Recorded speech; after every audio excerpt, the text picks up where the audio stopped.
and YouTube is on. Facebook is on, and Periscope.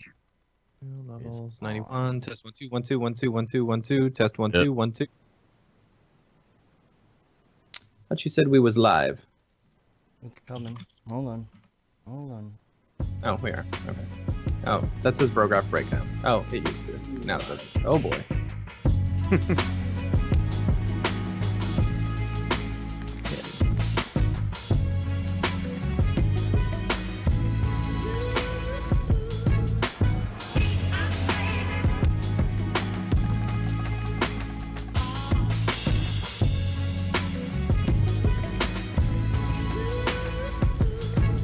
I'm not broken. I'm broken.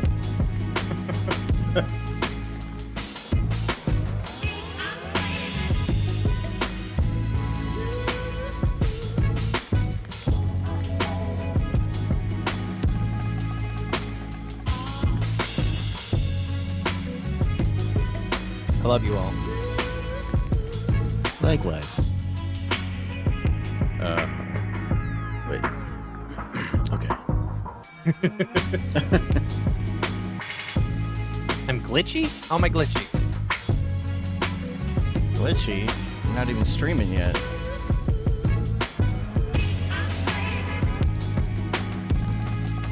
Stream health is good. What up, what up? Yo.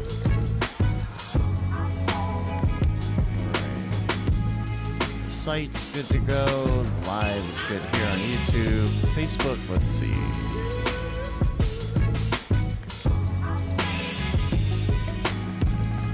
Come on. Load it up. I'm on Facebook. There you go.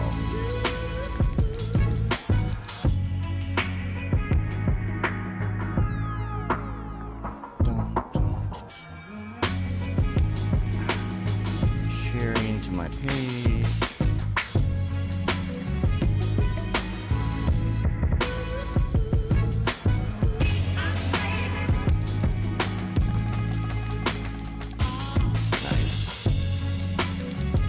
Yeah.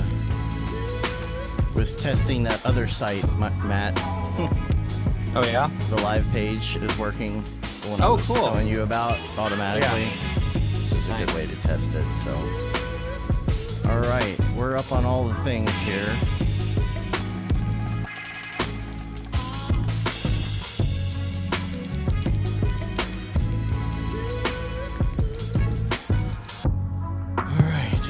Go to some screens of our faces and junk. Okay. Oh, I still have to change your name, Matt. Yeah, do that. You're still Adam. I think we are pretty good. You good? I think we are, yep.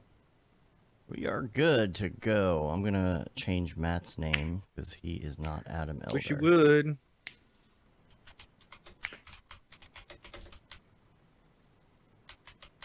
Faces. Bam. There we go.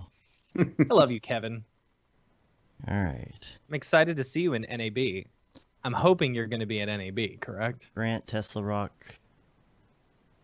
Tokyo Megaplex, Vincent, Kevin, Oh. Mark. Hello to you. All the Faces. peeps. All the good people. Faces.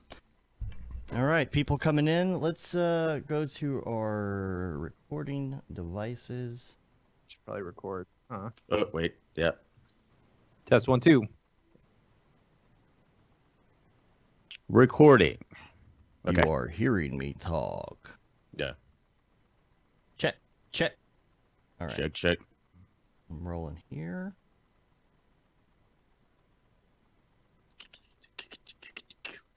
Got my notes. You guys got the notes right and the old dingus. What's up, y'all? The dingus. Dan, Chris, The Kevin, notes. Matt. All right, I'm rolling. Are y'all rolling yet? We I'm rolling. rolling. Okay, We we are rolling. all rolling. Oh, yes. Yes. Yes, I am. Okay, cool. I had to double check. But yes. All right, we're gonna do a sync. It'll be 1, 2, 3, clap. 1, 2, 3. All right.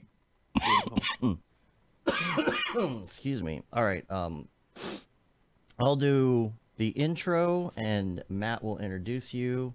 and you say hi guys or whatever you want to say, and I'll go straight into the spiel from there, and then we'll do a show.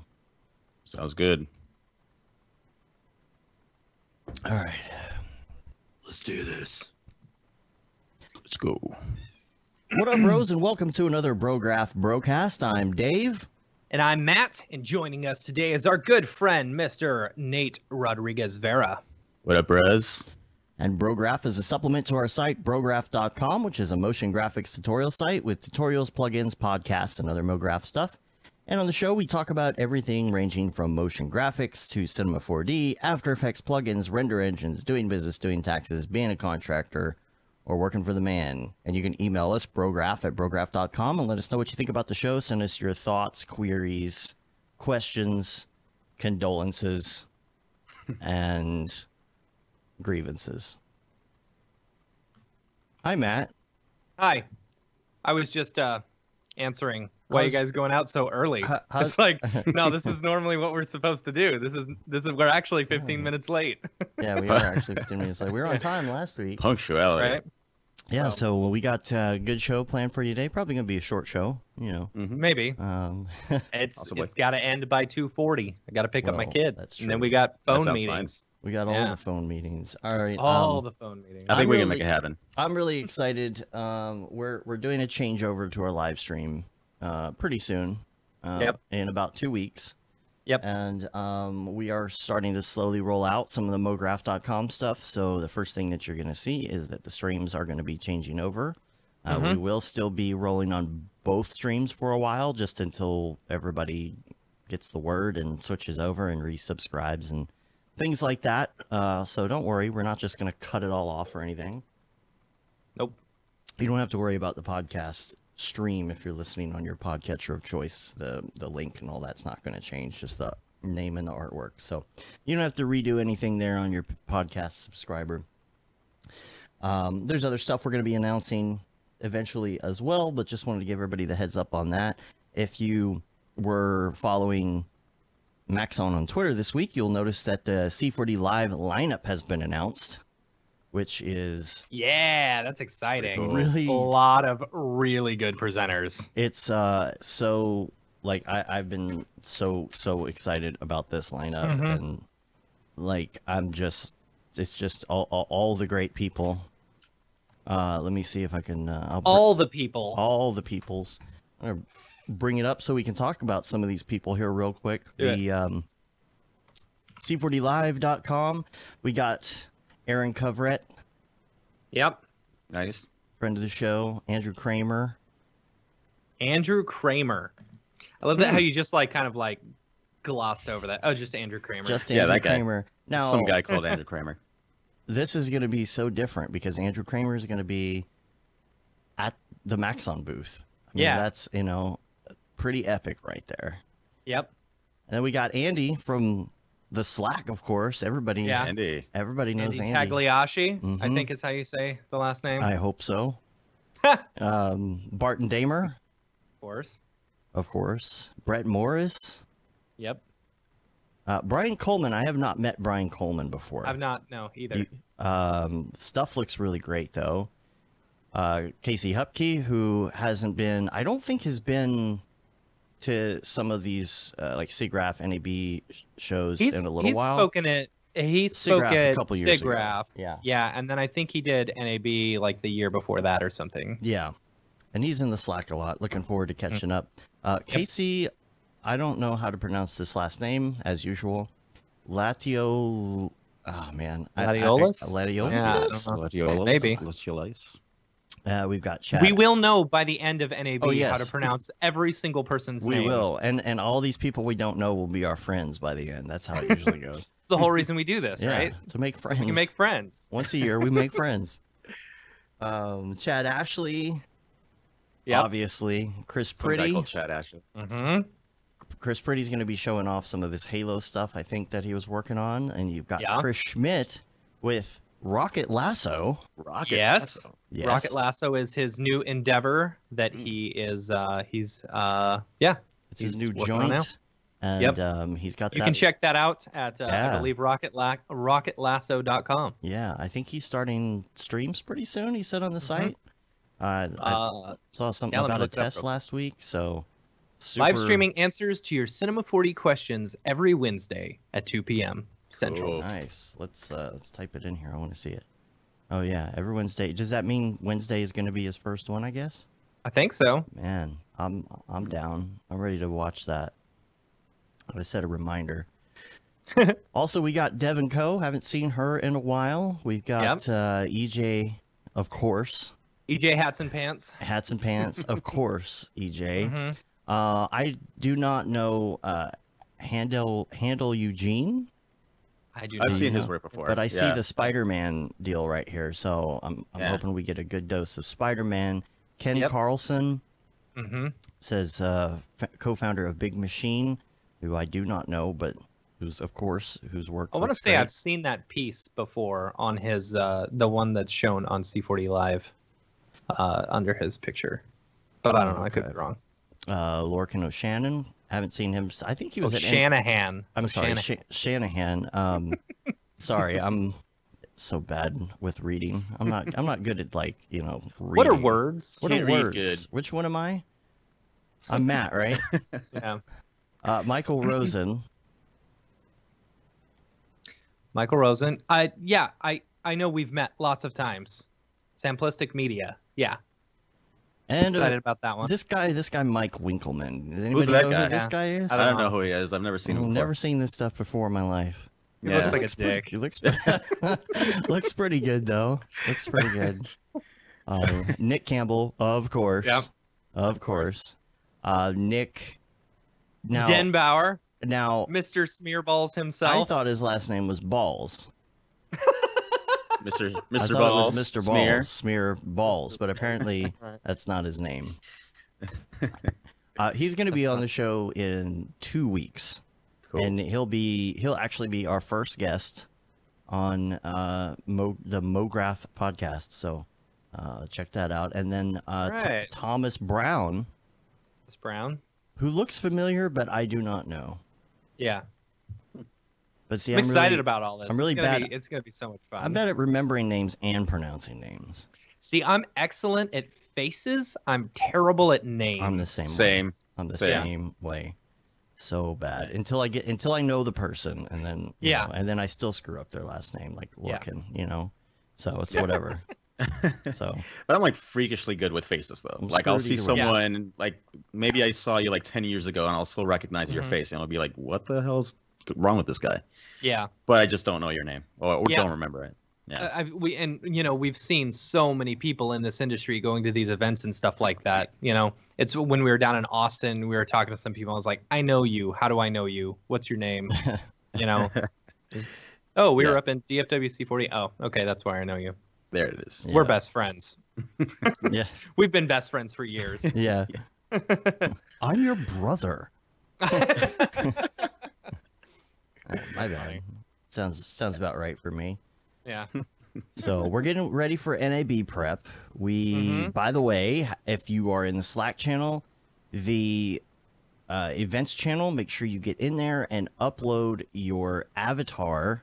Yes. For the pins, for the buttons. We're gonna have the buttons. We're gonna be hopefully doing like a button exchange type thing. It's kind of like a like a Disney World thing. The Disney pins? The Disney pins.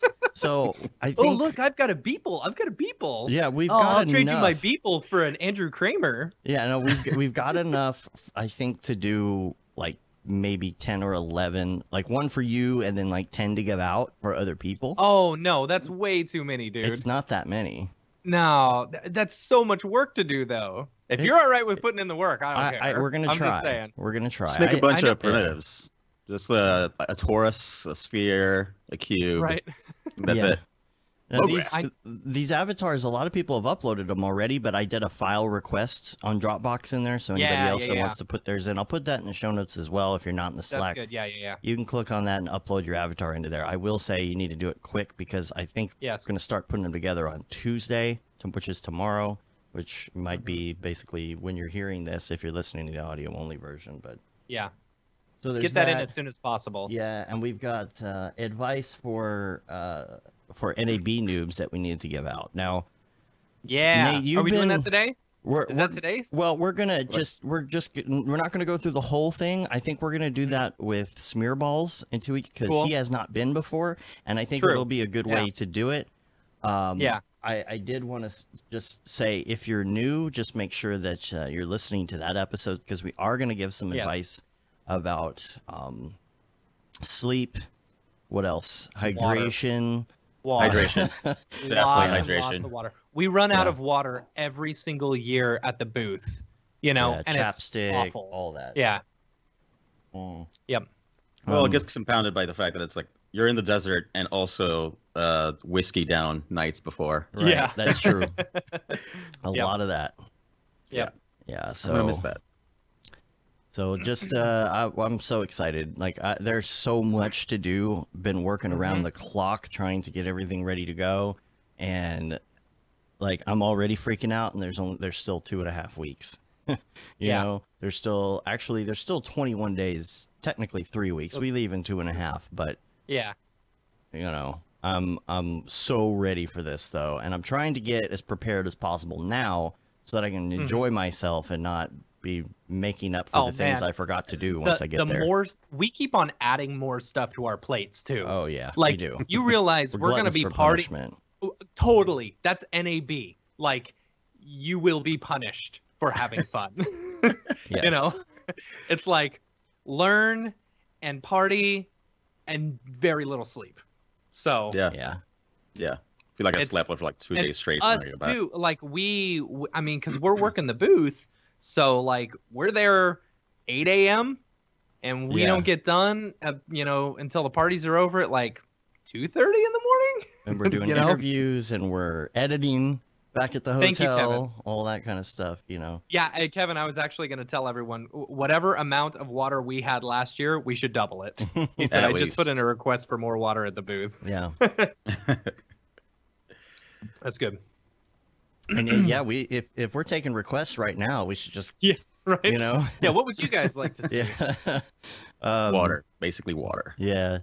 So really excited about that. I don't know, not much more to say. Yeah. As I play. Oh my gosh, you and your stretchy banana. My stretchy banana, dude. Okay. It's so weird. I need to find a link and put this in the show notes. It's a stress banana. It is the grossest thing in the world. My kid bought one from Five Below, you know, one time. He's like, "Oh, this is hilarious." And it's the grossest thing ever. Why is it gross? Does he have the same one? Mine has like a powder in the inside. Yeah. And like it's like kind of got like a sticky texture to it. And so if you drop it on the ground or something like that, it gets covered in hair. No, it's not. It's not really sticky like that. Mine is. Well, okay, drop it on the ground. See if you get any hair or dirt on it. I don't want to. Do it. Really gross. I don't anyway, want to, Matt. You and your stress toys. Yeah, how's that? I have a flat banana. Well, I could make a sausage roll. I also have a squishy piggy. Now this one is foam, and this one, it smells good. It's got like a hint of lavender, I think. Is it bacon scented? It's not bacon scented. Oh, it's kind of keen a little bit on the stream. You can see. What's the purpose? What's the purpose? The purpose is you can smash it and do things to it when you're angry. All right. I mean, look at that face. Don't you just want to smash it? I don't know. Yeah, every time I look at your face, I just want to smash it. That's right. But look, I can take the squishy pig and I can put it inside the banana and I have a sausage roll. Wow. Yeah, it's a bunch of squishy crap. But what's super awesome is that you can take the banana and like kind of form it back and roll it and it turns back into a banana. There you go. It's a great stress reliever for having at your desk when you're working. I'm telling you. Yeah. I'll put the link in the show notes. People can check it out. You know. Oh my gosh. Yes, please. Yeah. I got both of those on the recommendation of Merlin Mann. So yeah. You know, if it's good enough for Merlin Mann, you know. So good enough for Dave. Yeah. So we got a lot to talk about today, especially in Ravcock. What's your flavor? What's your flavor? Are we going on to that now, or are we just? We're going on to that right now. Yeah. I guess the number one big thing. News. We got something good to talk about in all three major render engines today. Number one is the big news. Yes. Arnold GPU. Arnold GPU. Yeah. They officially announced it. Beta. It will be open beta on the 20th. So if you're listening to this now, right when we're recording, that's 2 days from now. If you're listening to it when Dave edits it, it'll be tomorrow. And if you're listening to it on Wednesday, what are you doing? Why haven't you downloaded it yet? Yeah. Now, do you have any other details on this? Do you have any pricing details? Is there a website? Could you throw me something into Dingus? It's just, I mean, you just go to Arnold's website, you know. If you, I assume if you've got a subscription, you can sign up for it. It's 5.3, Arnold 5.3. And, you know, anytime you get Arnold, it is nice enough to include all of the different renderers. My banana's the ones back that to I normal, saw on the preview, worried, the ones that I saw on the preview, no one cares about your banana, dude. The ones that I saw on the preview of the Twitter post, the Twitter video that they did, it was Maya, 3ds Max, Houdini, and Cinema. So those are the ones that it seems like those will be first. If there's any additional ones, I don't know what they're gonna do. So that's not up to me. If you've got questions, ask Chad Ashley because he knows everything. Yeah, hopefully he'll jump into the chat and maybe he'll give us some info at some point. Yeah.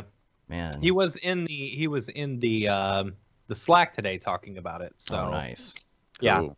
Well, if you'd like to see it in action before it comes out, you can check out Chad Ashley's video he did at DFW C4D and see how it works. It looks really cool. So, yep. I'm super excited about it because I've been kind of on the fence, waiting to just kind of feel this out and see where that's going before I really kind of switch over to something else. Instead of like learning Redshift in its entirety and then being like, oh, it's time to go to Redshift GPU. Kind of holding out.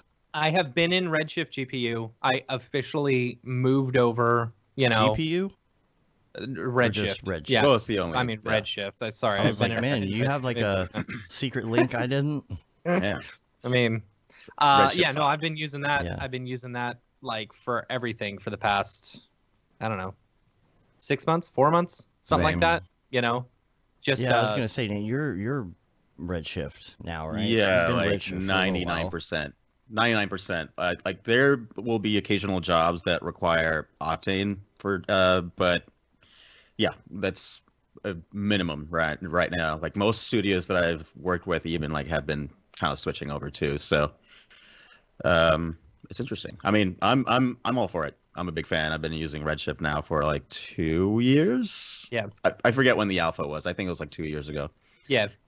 We were on the original alpha as well, and then we bought it basically as soon as it came out, and then I was going to start using it a year later, and then I had to upgrade.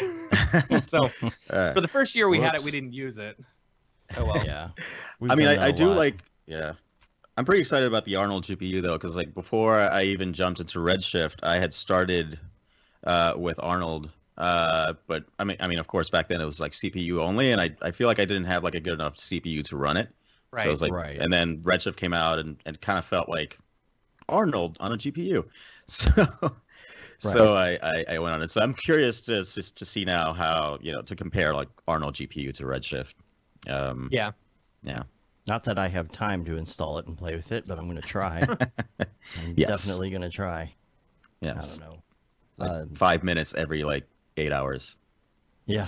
And also, I guess Redshift 3 is rumored to be coming out here pretty soon. So I don't really have too much information on that. It's kind of a just a rumor floating around. I don't know.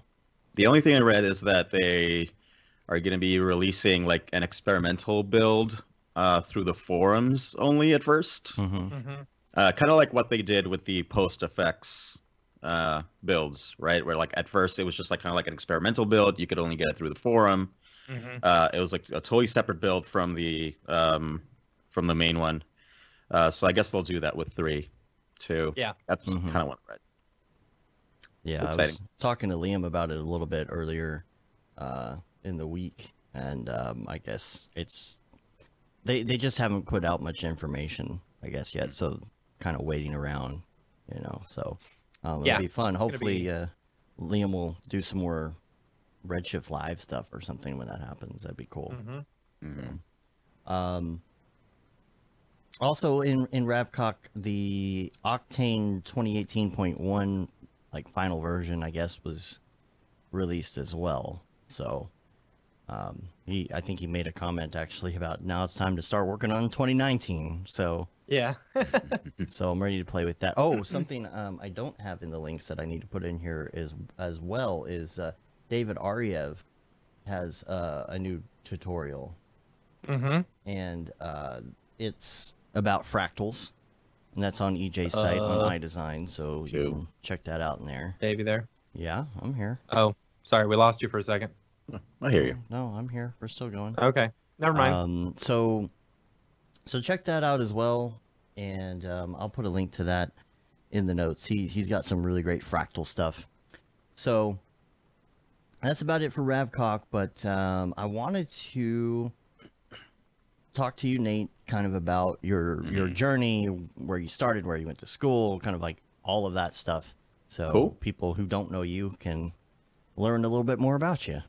Cool. So a big part of this is I remember like I spoke about this in NAB last year, which was, well, my whole talk at NAB was kind of based around this, where, you know, my background is not in 3D or motion graphics at all. You know, I actually went to my undergrad was in civil engineering.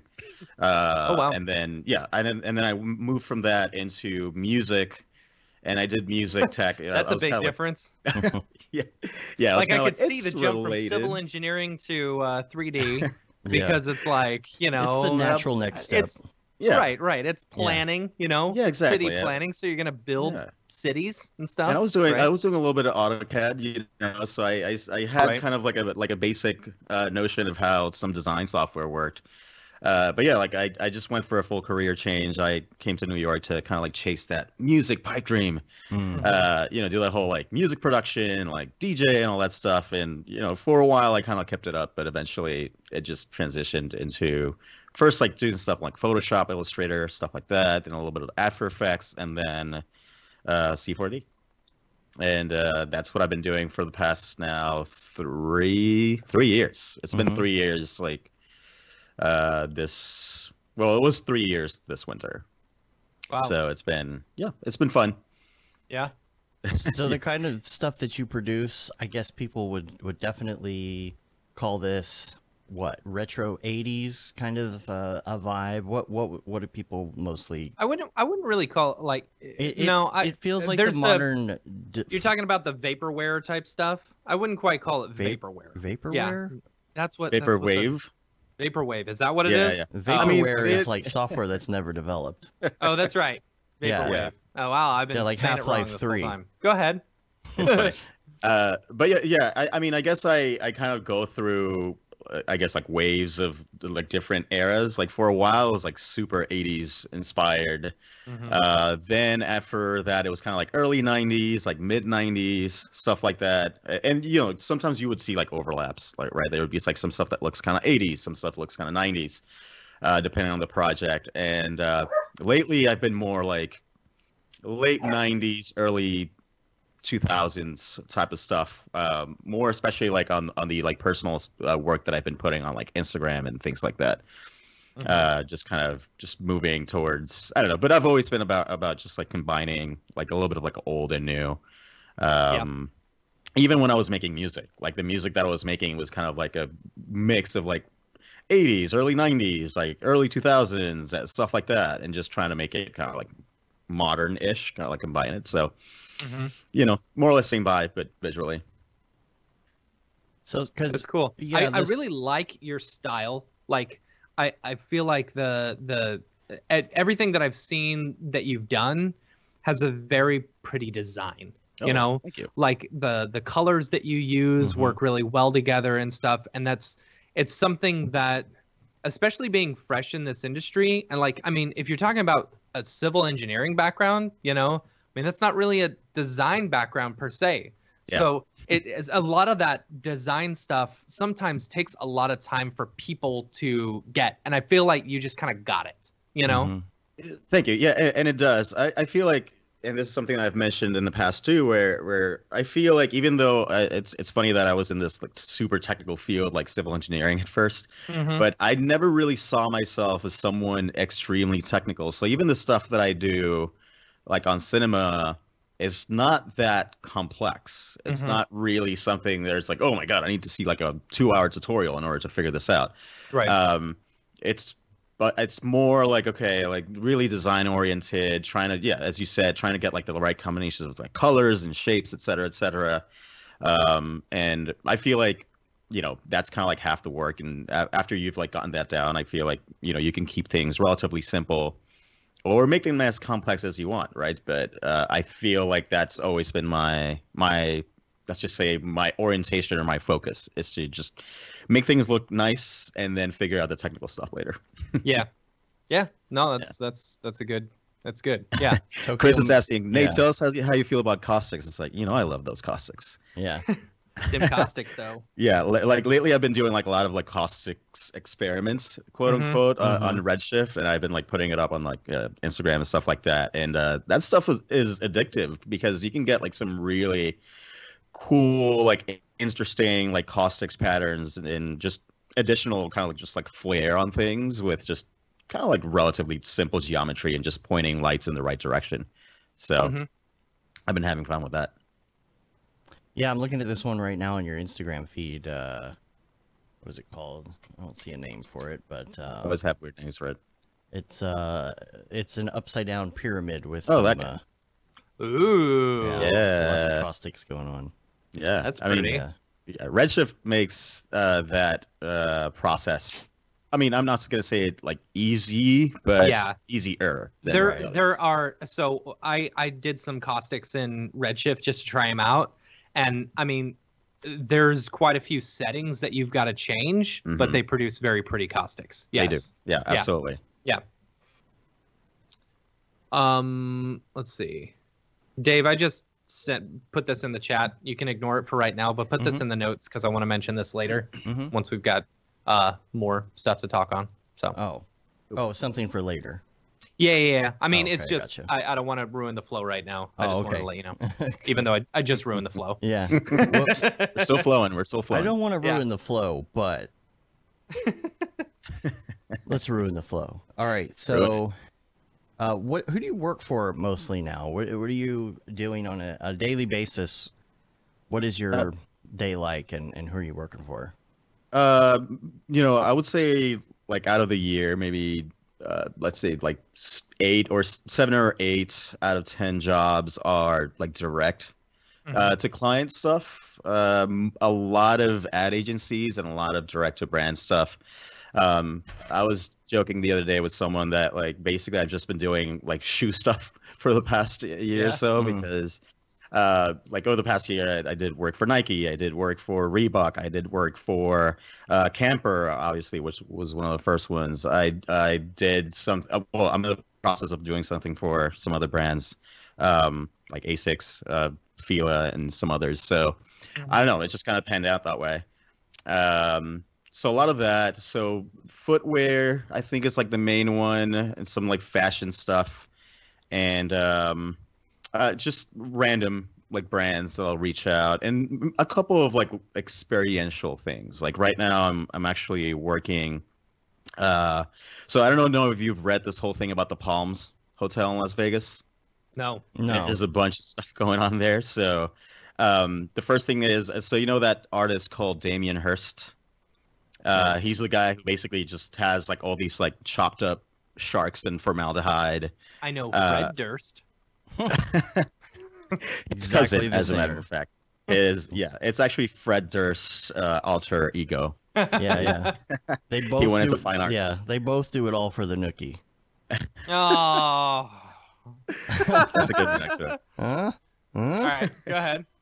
But yeah, so they got this guy, Damien Hirst, super like well-known guy in the like fine arts world, quote unquote, and they got him to design this crazy like suite for the Palms Hotel, and it's like $100,000. Yeah, exactly. $200,000. Yeah, It's so I'm insane. looking it up right now. It's so So that hotel has been like just like revamping a bunch of stuff. So they did that, and they also are opening this new club called Chaos with a K. Ooh. Oh, That's, yeah. Oh man. How get smart of them. I know, it's like edgy. Yeah. So part of that is that they're getting a bunch of like new resident performers, right? Like DJs and singers and rappers and all this stuff. And the main one is this guy called Marshmallow. I'm sure you've heard of that guy. I was listening to Marshmallow yesterday with my daughter while we were bike riding. There it is. No, Yeah. Mark. Yeah. So basically, I think they paid him like $60 million for a 2-year residency there. Oh, I know. jeez. I know, right? Oh my gosh. Maybe I should have stuck to the. I just want to Right? get paid for people to invite me to their parties. You know, Yeah. Yeah. I just want to be a Yeah. Kardashian. Yeah. Yeah, just get paid to like make an appearance. You know, Right? be a personality like that. Yeah. True. I mean, I'm sure you could pull it off. Yeah. Yeah. I just need a what is it?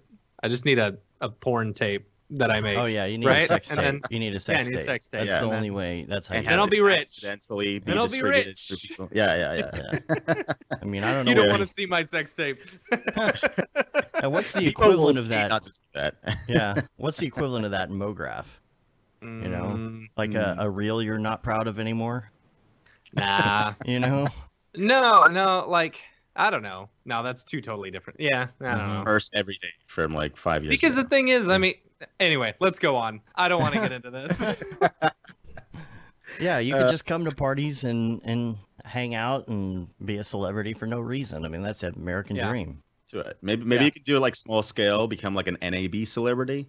There you go. Yeah, right. And he comes around, just get pulled in, you know, just appear, just make an Yep. appearance, just hang out. Yeah. You don't even do motion graphics. You just hang out. And you're like, One day. no, I don't know That's the anything about dream, Cinema dude. 4D. I just hang out at the booth. Never doing motion graphics again and just getting paid to hang out. Yeah. It'd be amazing. Yeah.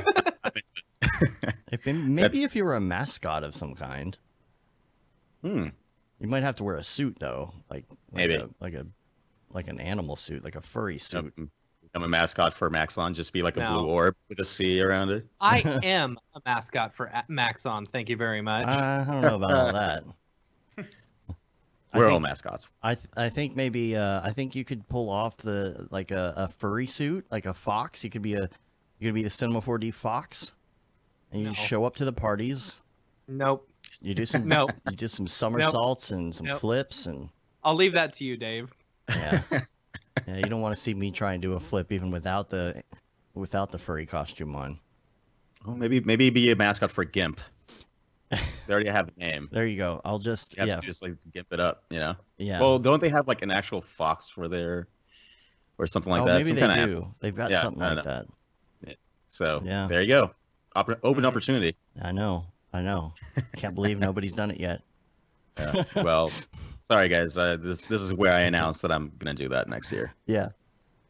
Oh. But anyway, well, we definitely went off. But yeah, basically, so That's what we do. I love it though. This is the way I speak usually.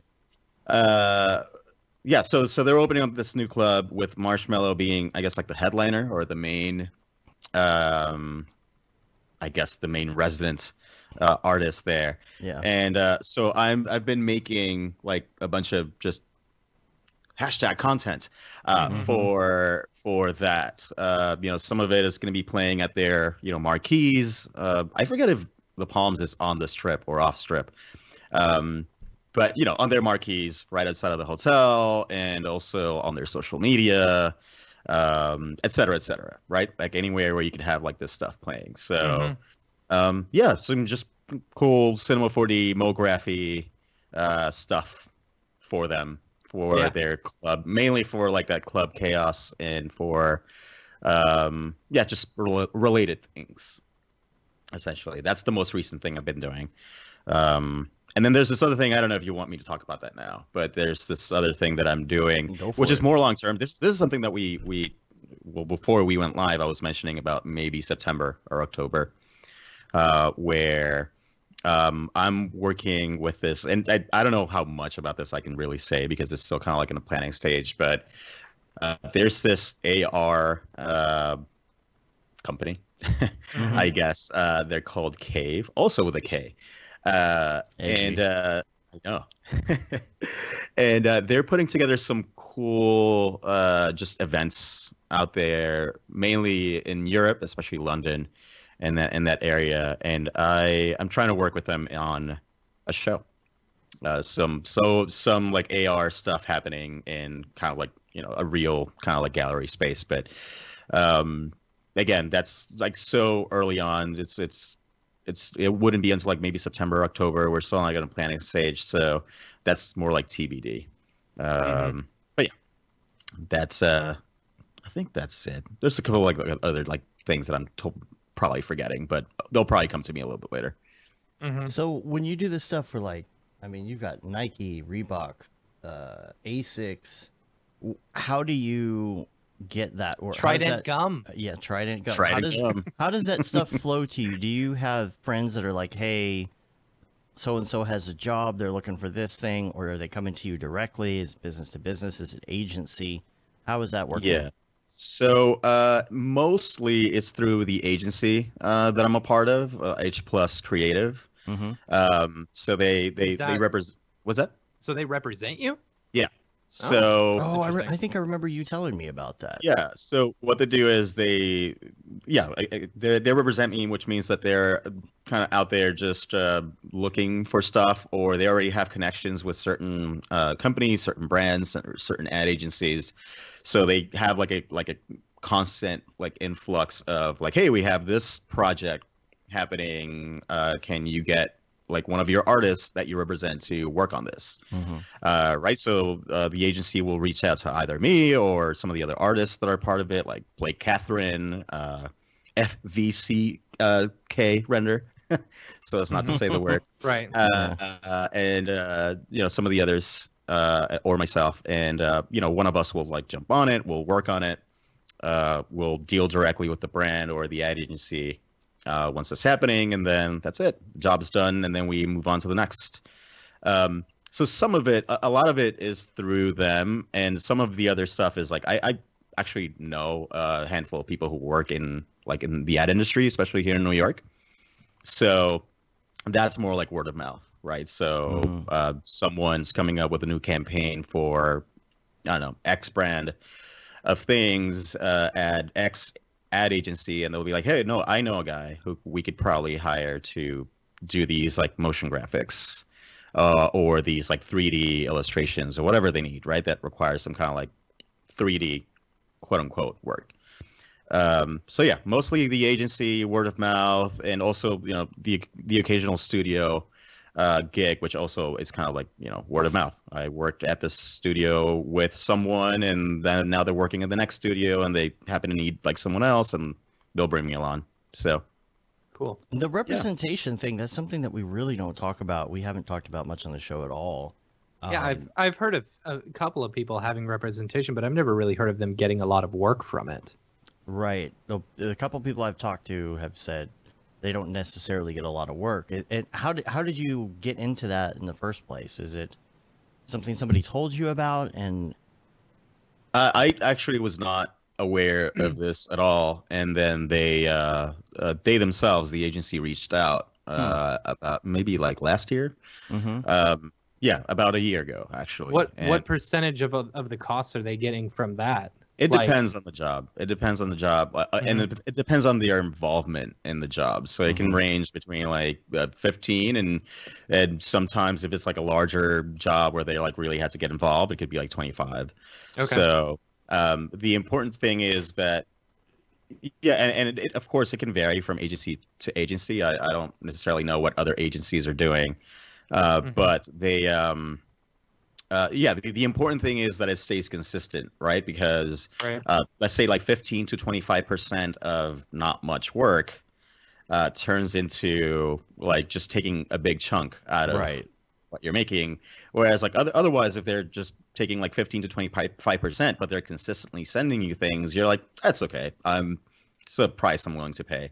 And that's been the case so far. So yeah, but you don't have to sign over any sort of exclusivity. Like if you bring in your own jobs, you don't have to. I guess Yeah, it would depend on the agency. With them specifically, I don't have exclusivity, so I am able to do my own jobs and just be connected directly with the studio, for example, if I have to. So yeah, it works out great, right? So, but anything that does go through them, say like for example, the Nike stuff that was like through them, and let's say that Nike reaches out, most likely they would reach out through that agency. And then, yeah, so whatever I do for Nike, the agency kind of handles like basically all the minutia that maybe I don't want to take care of, like negotiating rates and any other thing that's just, I just want to focus on doing the creative stuff. They'll right? take care of that before it gets to you, so you don't have to worry about someone saying, "Oh, hey, I have this thing, but I have no money." Yeah, exactly. Exactly. They're kind of like the first line of defense there. So when I'm talking to, when I'm talking to someone at Nike, I'm just talking to say like their creative director, right? And do they specifically do these companies, do they ask for you specifically, or is it? It depends. It depends on the company. Sometimes the company will be like, hey, Nate did this thing for us like a while ago and it was great and we want him again. It's like, okay, great. Other times they'll reach out for the first time and they're like, hey, number of artists, tell us which artists you have available right now that they could help on something. And then they'll reach out and they'll figure out how to, they'll figure out the logistics within the agency, see like who they throw into what. So interesting. Yeah. Do you recommend that do you think that's something that works for everybody, or is it something that maybe you have to be at a certain point in your career? I think it works. I think it works better for someone who does mostly remote work or direct to client work. Like if your focus is mostly to like work at studios, say that you would rather be like, okay, I want to work at Frame Store, I want to work at PsyOp, I want to work at like IF, stuff like that. I would say that's probably not the best thing to do. You probably just want to just find an in into one of those and then, just continue doing that. But if you're like me, I'm the type of person who like, I like studio work as well. Not to say that I don't like studio work, but I prefer to work remotely most of the time. I prefer to just work directly with the brand, right? Or the ad agency. So in that working case, in your underwear is always better. I mean, that's the way to go. Yeah. Just get out of bed, roll out of bed in your underwear, and just go into my desk chair, and that's it. So in that case, it does really help, and also it does help if you are, like for example, like trying to angle into something else, in addition to say just doing like freelance commissions for like brands or agencies or studios, right? Like for example, if you're trying to put together some kind of exhibit, right? You're trying to angle more into kind of like the quote unquote like fine art world, then it also makes sense, right? Because like these agencies also have contacts in that world. They can set up things like for example, this potential thing that could be happening in London is something like that, right? Where like they have these connections with these people who put together like all these like gallery showings, museums, although museums is a whole nother level, but that type of thing, right? Or experiential stuff, right? And I think when you're trying to angle into that stuff, which I've been trying to over the past, I don't know, couple months, or at least I'm planning to, then it kind of helps, or it makes sense to explore that option. So the fine art stuff, what do you actually know? I'm going to ask you another question before we get to that. Cool. If somebody wants to pursue representation, what would you suggest that they do? How do they get a start? How do they make sure that they're finding somebody who's reputable, who's actually going to be worth the time and percentage? Right. It's it's funny because like I don't think it's the type of thing that you could go out there and like search, and I'm not super familiar with the options for representation that exist. But one of the biggest things is, and it's we laugh about this, but social media. Because a lot of these agencies, whether it's like representation agencies, ad agencies, etc., they do look at social media and not necessarily looking at follower numbers or like how many likes you got on your last, render. But they want to, go into say like, your Instagram or your Tumblr or whatever it is. I think like Instagram mostly. And they want to take a look at your, let's say, quote unquote, again, like body of work, right? Like they want to look at these, like this grid of like however many pieces you've made and see something that, oh, this could totally work for us in some way or another. So I think it's odd to say that because I constantly just make fun of that where it's like, try and get like 100,000,000 followers and 100,000,000 likes on your stuff. I was like, okay, I think that's a little silly. But in that world, you're kind of trying to get discovered. Although I don't like that. I don't necessarily like that like term, like discovered. Or some people want you to be a quote unquote influencer. Oh, which is, God, I hate that. Such a d-bag term in my opinion. Yeah, I know. It's like you want to be like a public figure. Like it's funny when I see people on Instagram and their like their description under their name is like public figure. Right. It's like, what? Are you like a politician? Yeah, I know. I think that's like a default. Like I reserved the Facebook domain for my own name. You know, and it makes it a page, and by default it puts public figure on there. I'm like, what does that even mean? You are a person in the public. Yeah, you're a person in the public. People know who you are. But yeah, like I get that it defaults to that because I remember seeing that specifically. But also some people like outright go and set themselves as public figures, and you'll see in their description like what is it, like content creator / influencer / blah blah blah. Other d-bag name. Insert d-bag name here. Yeah, you're like, oh god. So you're not necessarily trying to be part of that crew. I mean, and if you are, listen, I mean, you do you, right? But that's not necessarily the aim here. You're not trying to be that. You're just trying to, consistently show that you can do some kind of work, some kind of good work, that you have an eye for something, and then it's kind of like if you build it, they will come type of thing, where it's like, sure. I mean, if you have enough work and like, it's catching people's eye, then you can presume that eventually some kind of agency will reach out and will try and, get you to either represent you or get you to do work for them, whether it's, regularly or occasionally. So yeah. I feel like it's a weird kind of world, and it's funny because when you think about like the real, like what people call like real fine art, right? Like you think about this guy like Damien Hirst, or you think of like people like who else is famous in that right now? Like some of these guys like Daniel Arsham. I don't know if you know that guy. Some of these other guys, like they've definitely made a career out of just just having like massive social media followings. I think it's something that can be. It's not that it's not okay to have. It's just that it kind of, just like the Kardashians we were talking about. I wish I could get paid to, It's for some people. I don't think it's worth it for every motion designer to feel like that's what they need to do, and that's the only way it's going to work for them. It's like if you get to that point, great, but don't feel like you need to do dailies because that's how it's going to work. Right. You know what I mean? Exactly. Every motion designer is different. Some of them just may be happy working in a studio and just being there, Yeah. It's funny that Dan Marino is saying Snart Park was a failure. Yes, I was actually there. So Snart Park is an exhibit that this guy Daniel Arsham put together. And it opened this weekend at this place called Hudson Yards. Oh, yeah, because y'all are both in New York, right? So yeah. So we went there. It was funny because like we thought it was going to be, the way it was advertised, it seemed like this like huge like fun house, which a bunch of like different things. And then we went there and like it was like super hyped, and you had to pay like $30 to get in and stand in this line. It was like this whole mess, this whole production.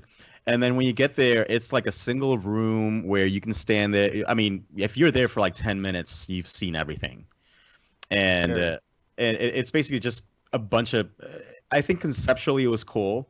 Like, okay, it's basically like a bunch of pillars, and not all the pillars, but like some of the pillars have these like cutouts in them, kind of almost like a Boolean cutout. And within that, you have, I don't know, stuff like some pillar within that Boolean cutout. There's I don't know, like a disco ball, a bunch of little disco ball mirrors, or like some fuzzy stuff, or stuff like that. I don't know. Art I for feel the like sake of art. Yeah, I feel like conceptually, if it had been one of those things where it's just you're just walking down the street and you see this installation, and you can just walk up to it and like see it for like 5 minutes and then walk away, awesome. For you to have to like stand in this like huge line and pay like $30 to go to it, et cetera, I'm like, okay, you're kind of like, and then the way that they are setting it up is that so I think it's like maybe for like a month or 2 months or however long it's going to be this one, and then they're going to switch over to another one, so they expect you to do some kind of like monthly visit to check out like a different like part. I don't know. I just felt like it was pretty underwhelming for sure. Yeah. So I forget why we went into that, but yeah. Well, we were just, I think one of our topic ideas was whether or not 3D art can be considered fine art. Yeah. I mean, and it's interesting because I've seen more people talk about this, where like historically fine art is considered what, like paintings, real sculptures, stuff that's tangible, right? Something okay. Like historically, right? I'm not saying that should be historically, the case, historically that's the way it's been known. And there are people now who are like, no, digital art can be fine art. You can make like some really interesting, art that like people can go to a gallery and appreciate in some way, right? Whether it's I don't know, projection mapped, or whether it's like augmented reality, or even if it's just a bunch of screens like on a wall, and each screen is displaying like some piece of art, whether it's like a still or animated, whatever the case. And I feel like more people are starting. I mean, it's already been happening for a while, but I feel like more people are now trying to make a push for that. Where sure, I am a 3D artist, and maybe sure I work in motion graphics because that pays the bills. But maybe the end game is to make some 3D rendered fine art and have it in some kind of gallery, right? I don't know. I mean, do people consider photography fine art, right? Yeah, true. I mean, sure, exactly. So I mean, Beeple's had a few like art exhibits and stuff like that. Just showing off his work and stuff. I think. I don't know. I see it less often than maybe some of the other fine art examples, but I know it's still possible. Yeah, absolutely. Absolutely. So, and I feel like there's always that pushback, right? I feel like with photography, people will argue, well, someone actually had to stand in a space with a camera, with a tangible thing, and take these photos. There's an artistry in that. You'll get basically what I call like the like snarky retro grouch people who are like, well, it wasn't done with like a real paint or taken with a real camera or something along that line. Then it's like, is it really art? Well, yeah. Well, yeah, of course. If you can appreciate it and just get something out of it, right? Some kind of emotional reaction, or maybe just like walk up to it as like, hey, that looks cool. Yeah. Why can't we call that art?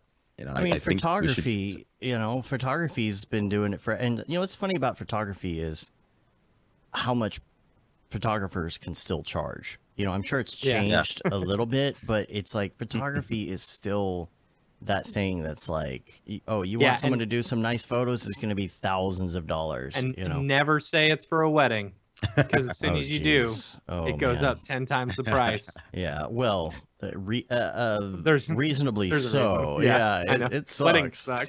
It sucks. But I mean, you're doing all the same things though when you're in 3D. You're doing, you're working with your camera. You're doing composure. You're doing, you're looking at colors. You're looking at shadows. You're even doing things as far as like with the camera. Setting. Yeah, absolutely. Your stops and ISOs and your apertures. Yeah, Which I mean, I there's kind of already there's said, yeah, but there's all yeah. kinds of work that goes into it. So I don't know. Well, I don't understand when I hear someone just kind of put it down because it was all done like in a computer. No, Yeah. it still takes work. There's still like hours and hours of Yeah. work that go into this. If So you think a photographer gets it perfectly every time without actually having to bring it into a computer and color correct it, oh yeah, you know, exactly. Yeah, whatever. it's unrealistic. So I mean, I like that the people are becoming more and more open to that, and of course there's, when people say like, well, at least when it's a combined thing, they're more open to it, like which is why like projection mapping, like people really get into that, and people are getting into like AR now and like VR and stuff like that. So that's cool. Like there's this yeah, like there are some people like, for example, like, oh God, what's his name? Well, there's this outfit called like Ouch, I think with like 3 H's, like Ouch, and they've been doing like really cool stuff, especially like with projection mapping, and like they've been doing like this kind of like like rolling exhibit, which is like a big cube, and they do like all this like crazy projection mapping on it, and they like have it in all these spaces, and that is really cool, and people have been like just lining up to see this stuff, right? People will go and like watch it. It's like, there you go. That like totally, and they're using, I mean, I don't know if they're using Cinema 4D. I think they're using like Houdini for a lot of this stuff. But still, right? It's still 3D art. They're still using like a 3D DCC to create this stuff, and people are into it. People are feeling it. Also for planning, like even like let's say that you eventually want to transition into more tangible stuff. Which is also something that I've thought about, where it's like, you can still use like Cinema 4D or it's like some 3D DCC to like plan out your stuff, right? And this is me just thinking more like again, back to like more like an engineer, Right. where it's like you would use, say, like AutoCAD or something to plan out a building, which eventually you do build in real life. So I think Cinema 4D and like some of the other DCCs are like a great way to like prototype something. And then just say, go to a fabricator and be like, okay, look, I prototyped this in 3D. Can you fabricate this? All right. So I can like actually turn it into a tangible thing, like a mechanical, or what do you call it? Like a, like a mechanical kind of like sculpture and stuff like that. Right. So also something that I've been interested in exploring, and all of the stuff that I've been doing recently has been kind of like with that in mind, where it's like, okay, I want to make stuff that I could potentially reach out to someone and be like, hey, can you build these things out for me so I can put them in a real space? So, yeah, and I feel like more and more things are going to be continuing to evolve in that direction for some people, right? That doesn't have to be like what you want to do. Like for some people, I think what's great about this industry, who's calling me? Scam likely. Robocall, yeah. Yeah, so I think it's great that in this field, and I think Ryan Summers was talking about this when he was on a couple weeks ago, where there's no shortage of things that you could do when you're doing 3D, right? You don't all have to concentrate on the one thing. So I think it's a good time to be in it. And if you can be in it and just keep striking while the iron's hot, because I mean, it is possible that eventually we'll reach a saturation point where like, oh, there's a lot of people doing it. Yeah, I mean, I agree with that. There's so much to do. Like you can focus in one specific thing. Like there are a lot of people on the Slack or on our industry. Just like if you took our Slack, for example, as like a general like example of the population of MoGraph, not everyone knows the exact same things. They're so focused on like some of them are super heavy X particles, some of them are super heavy Houdinis, and all that, Right, for sure. Pedro in the chat says making a MoGraph piece for an Instagram ad dies off in a matter of seconds. It's true. Think about you do a projection mapping piece or something, and you do it as an installation somewhere, and you go and people show up and they watch it. And they're like, oh, that was really cool. I want to watch it again. And so they wait 15 minutes for it to start over again, and then they watch it again. Or you do something like that on Instagram, literally someone just like flips past it real quick, and they're like, yeah. Or they might not at all because of, or they might not at all because of the algorithm or whatever, right? Yeah. That doesn't even show up to like, and they're like, you posted it, and like maybe like 3 people saw it. Yeah. You just posted it at the wrong time, and your best friend didn't like it, so the algorithm didn't pick up on it, and it's gone. Exactly. Yeah, and also like it's funny because like I've done work in the past for these clients who they don't even necessarily put the work on their like main, let's say like Instagram or like Facebook page. They just literally use it as a sponsored post. And so those things don't even show up on their pages. They show up in people's feeds. Other people's sponsor pages. Yeah. Yeah. And then they'll disappear forever. So it's like, oh, well, hopefully you caught it because, yeah. That's why I don't like stories and I don't understand stories. Yeah. I use stories more for like, hey, I was here today. Yeah. Check it out. Bye. Yeah. Yeah. It's kind of hard to gauge like the appropriate way to use that, especially as a business using Instagram. How do you, it's like, how do you use stories as a business in a way that really makes sense? I feel like I feel like that's also designed to kind of pull people from the what do you call it? The Snapchat world. Like Snapchat is all about that. So like Instagram is trying to get more of those people to get. I don't get it. I was never into it. I just don't get it. I don't get the stories. I don't get stories like either. Someone, Billy the other day was saying, "Oh yeah, I shaved my head." I said, "Oh, I didn't see a picture. Oh, it was on my Instagram." Okay, well I don't see it. Oh, it was on my stories. Okay, well why can't I watch it? Oh, because stories go away. Because they go away forever. Okay, what's the point of making a story? Yeah, I feel like it's like again, it's more like to get the Snapchat conditioned crowd to still look at your stuff, because like a lot of people, like for example, like who do like 3D art or any other kind of like visual art and like put it on Instagram, usually they'll like put a post up and then they'll make a story, say like new post, go check it out, right? It's a way to kind of like also cover all bases. Like if someone just like scrolled down through the post and they missed yours, maybe at least they'll see your story. And then they'll still like, okay, so they'll still go to your post and they'll watch it and they'll like it and they'll bring up your engagement and then you'll get your 10 million likes as opposed to 50 likes. Yeah. Right.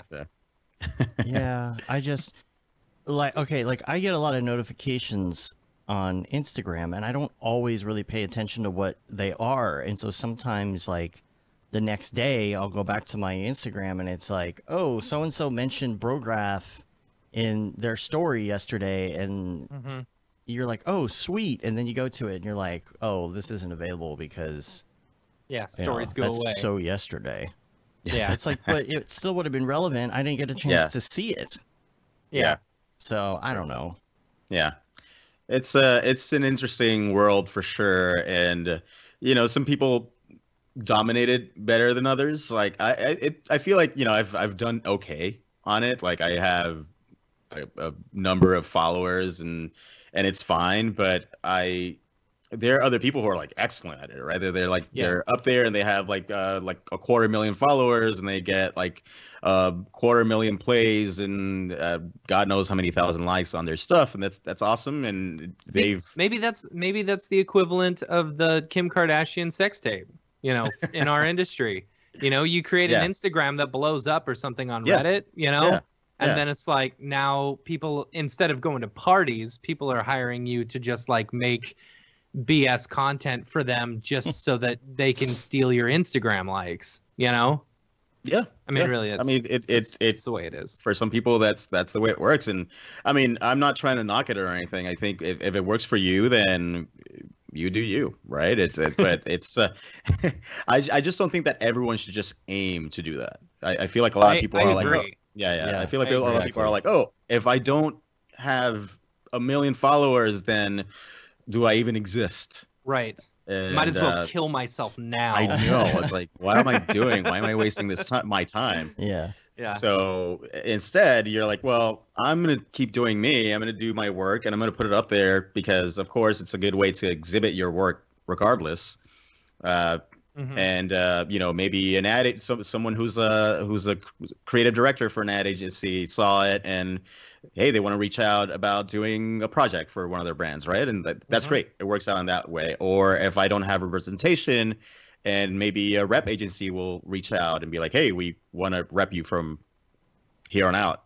So it could happen that way, but I just don't think. I see a lot of people who kind of like use that as kind of like their end goal, and that I mean, that shouldn't be it, right? It's like I don't being know. frustrated just as a regular Instagram user because you don't have a million followers that the Kardashians do. Like a lot of people, it's like, oh, that's my goal. But like, you're never really going to get to only a select few, kind of like what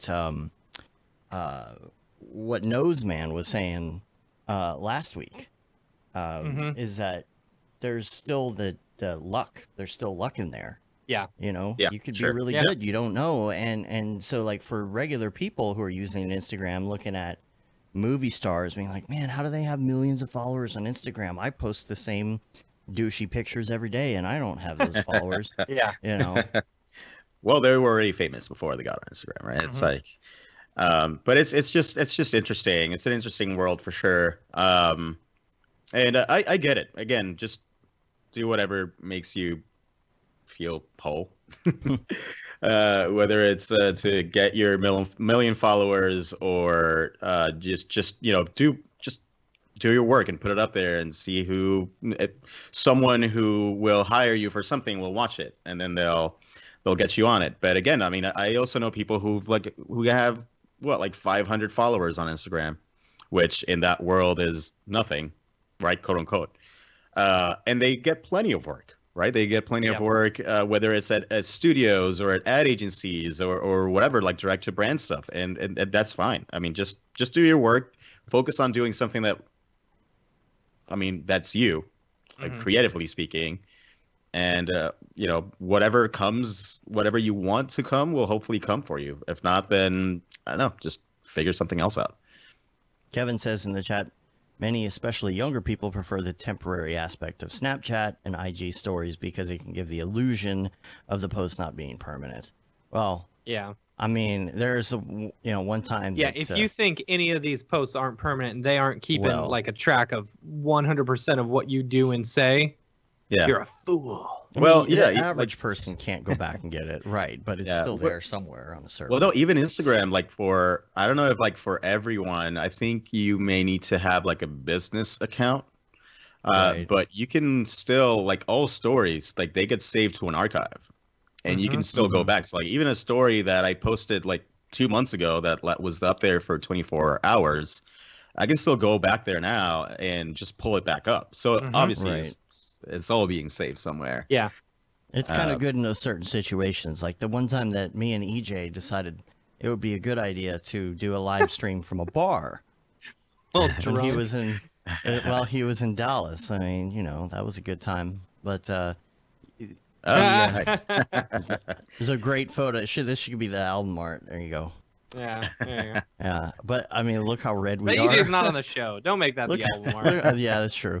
Look how red we are, though. And we were like sitting there like doing this thing, and later on I was like, man, I want to go back and see how terrible that was, and it was gone, and I realized that's because it was some sort of like a story or something, and I'm like, well, I guess that's a good example of why it's good to allow those things to expire, I guess. Yeah. Yeah.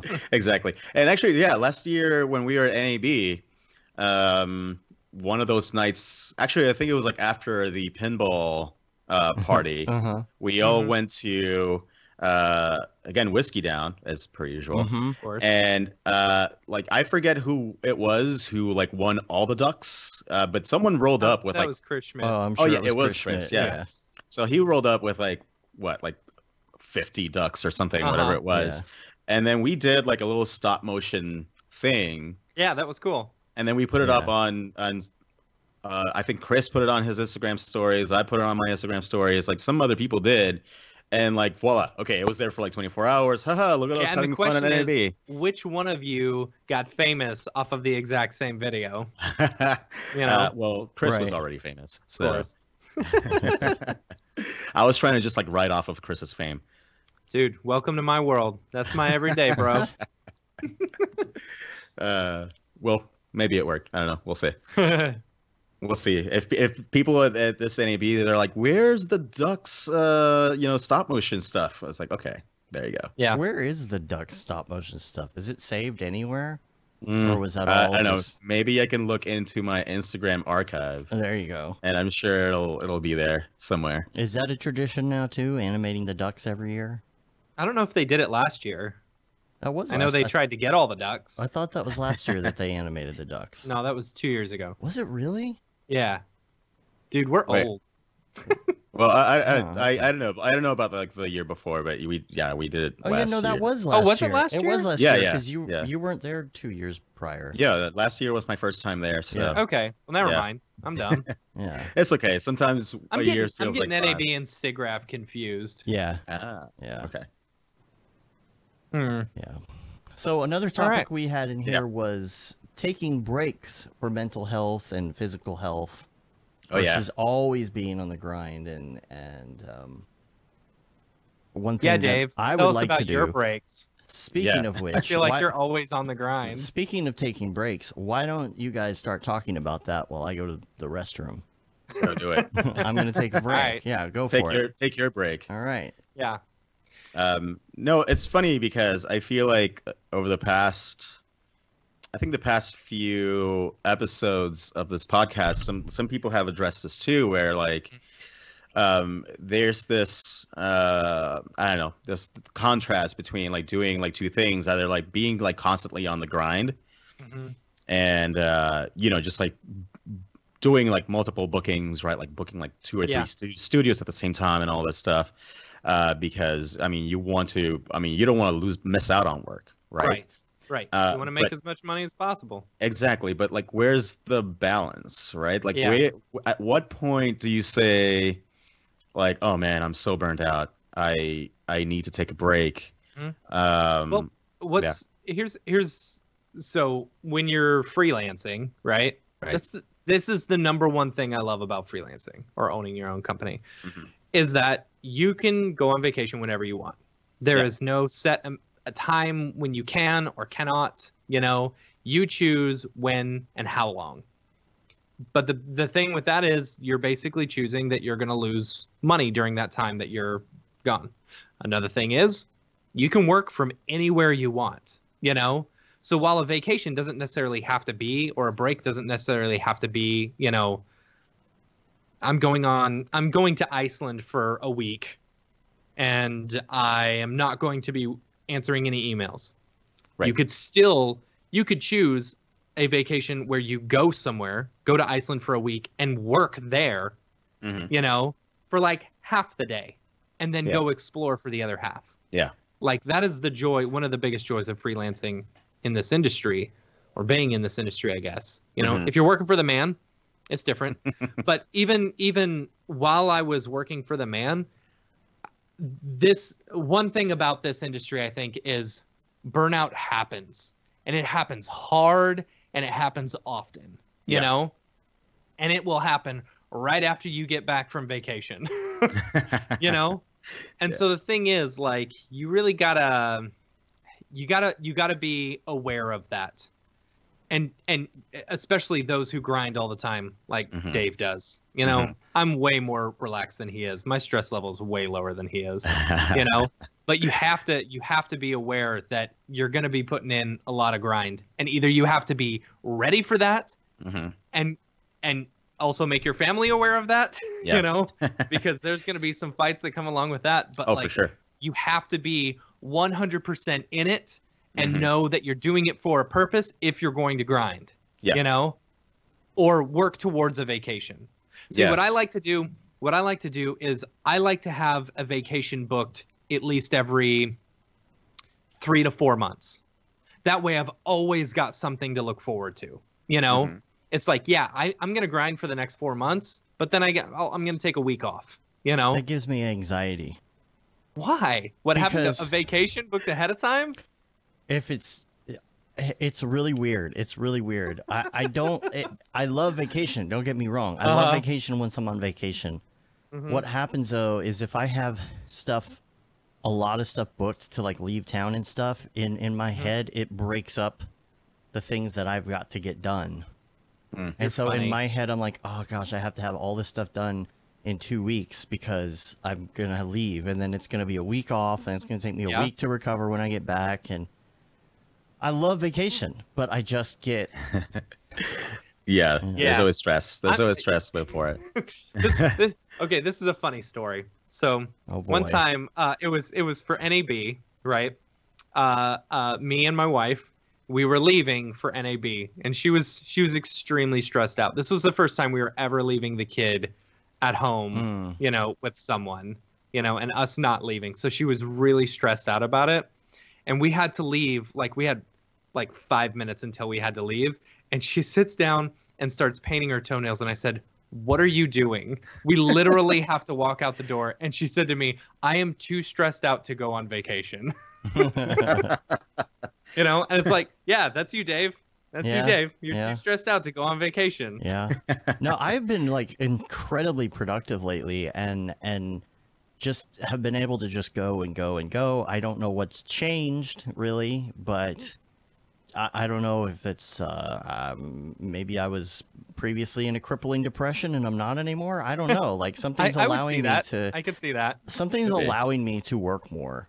And not get burnt out and enjoy doing it and not be stressed, even though I have a lot to do. I've been pretty good at it. Because we've raised our rates a few times over the past few years. Now we have to work less. I will say that has helped because the projects that we're getting now are not a whole bunch of micro projects. It's a bunch of chunks of larger projects. Actually, that is definitely true. Yeah, we've maybe had a handful of micro projects here over the past 6 months. Most of them are mostly bigger big projects, stuff, which is nice. It's just a great thing. And I think what that does is it allows you to be like, okay, well, I just finished this big chunk of something, and now I can just kind of relax for a minute. And that's de-stressed me a little bit. But as far as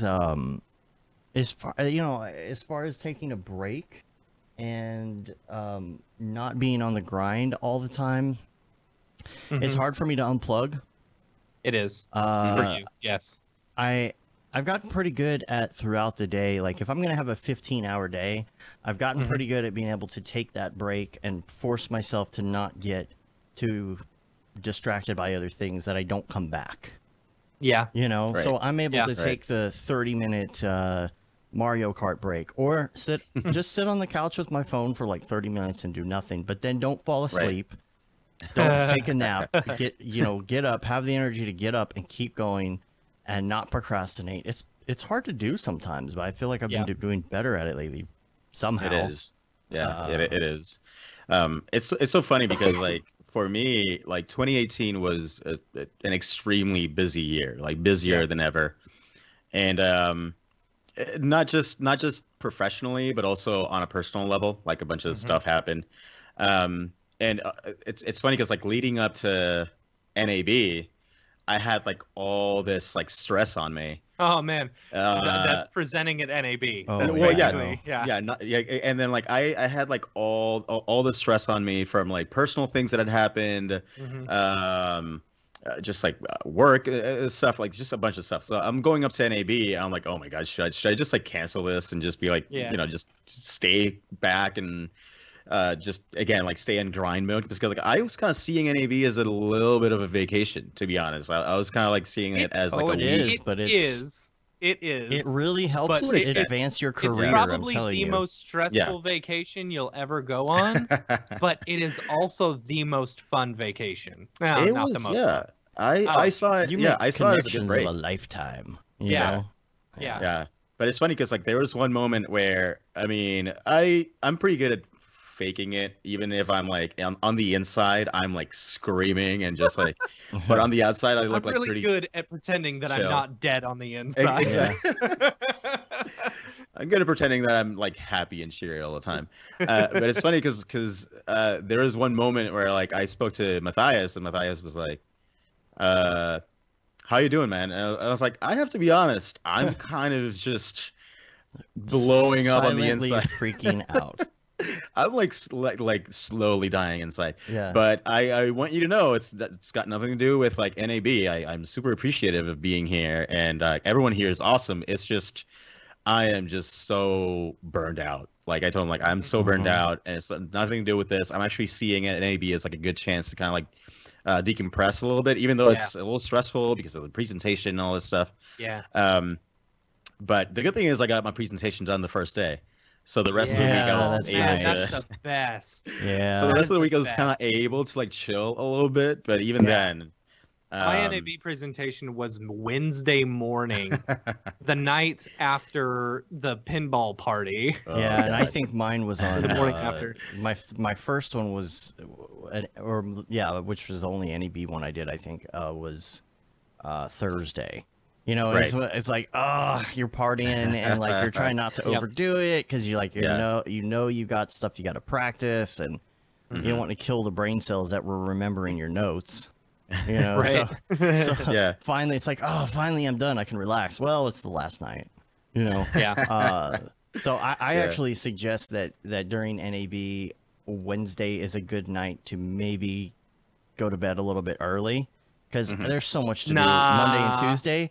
If you're going to choose a day, that's your party night. I partied every night, but I always feel like if you're gonna maybe cut out at like 11 or midnight, which is early for Vegas, Wednesday would be the very night. early. Yeah. I feel like I didn't go to bed any night before 4 a.m. Woohoo! That seems, I know. I did that was pretty close. I went pretty hard. Yeah. And I kind of needed it, and like it was a good way to like blow off steam for sure. And after that, I had like a little trip. I went to LA for a couple days, just kind of relaxed, and then came back. And the good thing is, like after that, I knew that I had other work because I was kind of stressing out. I was like, I don't want to get back to New York and feel like I don't have anything to do. Yeah. So luckily, when I was getting back, I had all these things that I already had to do. So it's like I just went right back into the grind. Yeah. And then it was like nonstop. So NAB was April. So for me, it was like nonstop between like mid-April or late April until like the end of the year. Yeah. And I remember like it getting to the point where like in December I had to turn down gigs, and it was not necessarily because I didn't have the time. I could have probably done them, but I was just feeling so burned out. I felt like I hadn't really had a chance to like just recover from NAB. And like everything before that, like all the personal stuff that I've been going through, all this stuff, like I hadn't really had a chance to recover for. So I remember like when December hit. And I was getting like, calls from these like really good studios. Like for example, like PsyOp had reached out, and I was like, oh God, I kind of want to do this job for PsyOp. But like when PsyOp calls, you kind of, But I was like, oh my God. And I leveled with them. I was like, look, I have like so much going on right now. And I found them someone else. I referred another friend of mine, and he took the gig at PsyOp, and it went great. And I was like, good, you made me look good. So that's good. Hopefully you'll still keep me in mind. But that's the other thing, right? Like, so you decide I myself decided so I had a couple gigs in December, and then I went to Puerto Rico for not even a week, like maybe like 4 or 5 days, like right after that. And then when I came back, as you said, like I felt even more burned out when I got back from vacation. It's true. And I remember like telling my agent, everyone, I was like, look, honestly, I'm going to take January off. And of course, I did the math. I was like, I looked at my bank account and everything. I was like, okay, can I afford to take January off? I was like, yes, I can. So I did it. I took January off. But then it's funny because like February comes around, and they're like, okay, ready to get back on the grind. And then like not really anyone is reaching out. And I'm like, oh God, did I just like kill myself by just taking this like 1 month break? The biggest thing about taking extended breaks like that is one, you got to have the money for it, like you were saying. You know, you got to make sure that you're financially stable enough in order to take that long break, and you also add an extra like half a month in there. Yeah, because you got to realize that when you are taking a big extended break, your clients may forget about you. You know, you need that like 2-week timetable in order to start. Yeah, that ramp up time. It you helps need to be able to me like and you. Like if we both take a vacation at the same time, it's tough for that reason. But if we're taking separate vacations, you know, you're like going like to Disney World with your family or something. It's easy because I can maintain and if you are going to be gone, having people that you know you can send them the work. So it's like if we have anything going on or anything set up for emergencies or anything like that, we've got to find people before we go to NAB that aren't going to be at NAB. That's one of the biggest problems. Yeah. Yeah, totally. So yeah, it was funny how like in February, and like February of course is a short month. Like as opposed to like January that feels like it's like 90 days long. Oh man. Yeah. Then February is like 10 days. And it's funny because I was like, oh man, February just went by. Yeah, exactly. It's very accurate. That's how my calendar look. And I was a little stressed in February because I was like, okay, I still have the padding, right? I can still like go on like another like month or two without work, but I was like, I'm starting to get a little nervous. But then I started thinking back also to like last year and the year before, and at least for me, I know that January and February are actually slow months. Of course, because January is always tough. Yeah, because I'm working with like these ad agencies, these brands, and like January, February, they're like still like figuring out their budgets. So when I thought about this, I was like, okay, I think we can just relax. And yeah, I mean, and effectively, then once March came around, then suddenly things started ramping up again, and I was like, oh, thank God, thank God. I think because for a second there. Because when we were in January, it was really weird this year in January because we got a lot of giant potential projects, and some of them went through, but a lot of them didn't, and it's almost like people are coming back from the holidays and they have big pipe dreams, but then some of that stuff just doesn't work itself out. I think one of the reasons that I have been more productive lately and less stressed is because of the stretchy banana. I think that's part of the deal. I guess we'll have to buy one. Yeah, it helps. It helps a lot. Yeah. I'll just put it on my neck. How about that? Yeah, beautiful. Good stress relief. That's where I was meant to go. Yeah. So, do we have any more topics in that area? I don't know. You have on here studio life versus remote life, which we talked about a little bit. I think we kind of like went over that. Yeah. Just kind of organically. Yeah. So I think we're solid on that. Yeah. Yeah. I do have some links that I wanted to talk about. Yeah. Hey, we can start with my link that I sent you earlier. So we may have mentioned this before, but Maxon's running a special. I just wanted to reiterate this. They're running that special until the end of the month, or no, March 29th. So you've got another week and a half. Week and a half to get it. You can upgrade any version of any pre-R20 version of Cinema to R20 for what's the price? Oh man, I just sent it to you. It's like $16.95, I believe. Yeah, I'll bring it up for you here. Yes. Does it say to the overview? Restart your. Oh wait, is it gone? I don't understand. It shouldn't be. Restart your engine. It says upgrade online. It just says one low price. Yeah, it's one. Okay, there it is. Okay, for $16.95. So upgrade to the latest version of Cinema 4D R20, and not only will you get an upgrade to R20, you'll get the next release as well, R21. I'm assuming they're going to call it, and Cineversity for a year. So, and it's only $16.95. So what we did, and that's an MSA thing, right? That's an MSA. So that's the MSA. You get, So once you do that, you're in the system, and you can continue doing the MSA every year. Right. So, like, I know people who don't have Cinema or are working for a company that has it and want to purchase it. If you've got an older version, or someone who you can transfer the license to, now there is a $250 license transfer fee. So what we did, we wanted an additional license of Cinema. I called up an old boss who I knew didn't use his old one. I got a version of R15 broadcast. I purchased it from him. Okay. I paid the license transfer fee, and then I paid the upgrade fee. So I got a full version of R20 plus the next release plus a year of Cineversity for like, I don't know, $2,000. Yeah, that's good. That's a good deal. That's a good deal. So just a heads up, you guys have another like week and a half. Y'all peeps do. Yeah. So good. Anyway, that's my link. Other links you got in here is how to not get left behind as you become older in the creative industry.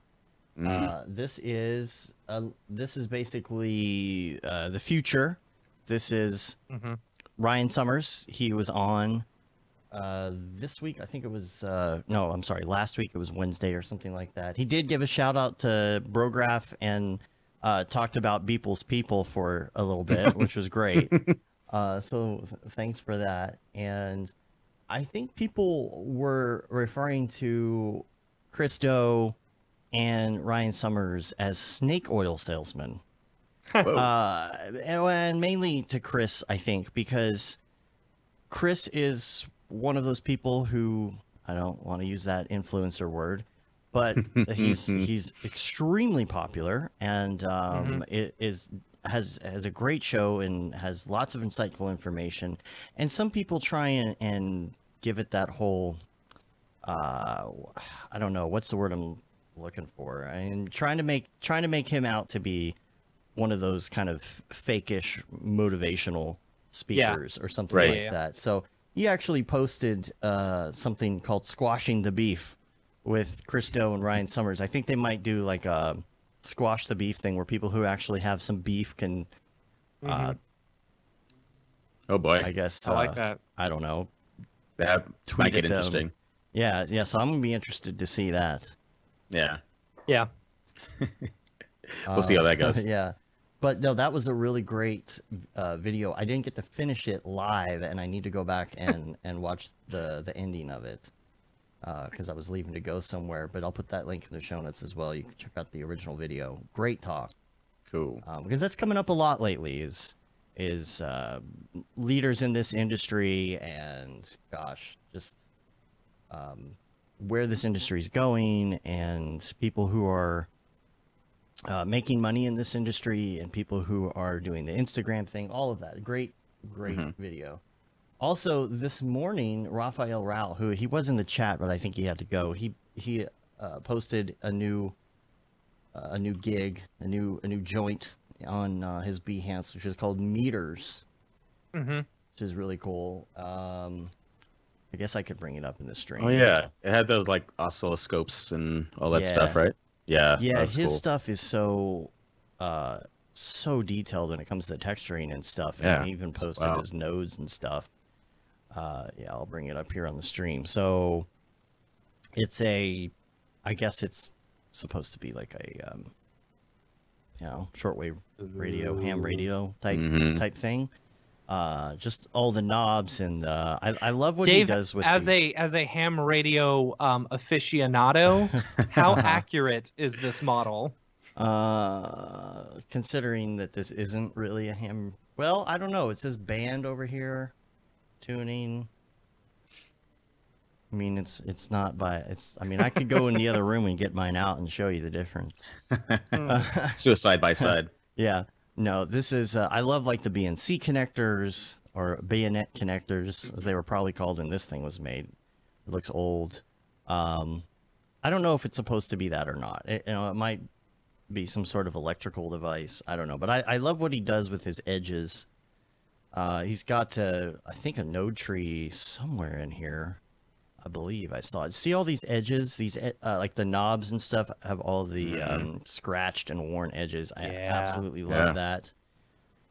And I don't know. I saw a node tree somewhere, but it might have been on the Octane group. Oh, he's got some behind the scenes. Ooh, neat. Oh, look at that. Yeah, look at this. Actually works. BNC connectors that actually work. BNC's the worst. Oh, there it is. Yeah, look at this node. It's insane. You'll have to check this out. This will be in the show notes. You can get to the Behance account and look at what he was doing in Octane. Just crazy. That's a good question. If it's like just Octane or Substance, I feel like a lot of that could be done with like curvature. I don't know if that's the term on Octane though. Like a curvature shader and combined with like noise. Like a dirt map combined with it probably is dirt maps. I didn't look too much at the layout there. I'm looking to see if there's any dirt. I don't see any. I bet you that's what it is though. I don't see any, but he could have. That's kind of like what. I mean, that's kind of what it looked like to me, like with the 0.5 seconds that I spent looking at it. Yeah. I'm looking. I see a lot of mixed textures, triplanar.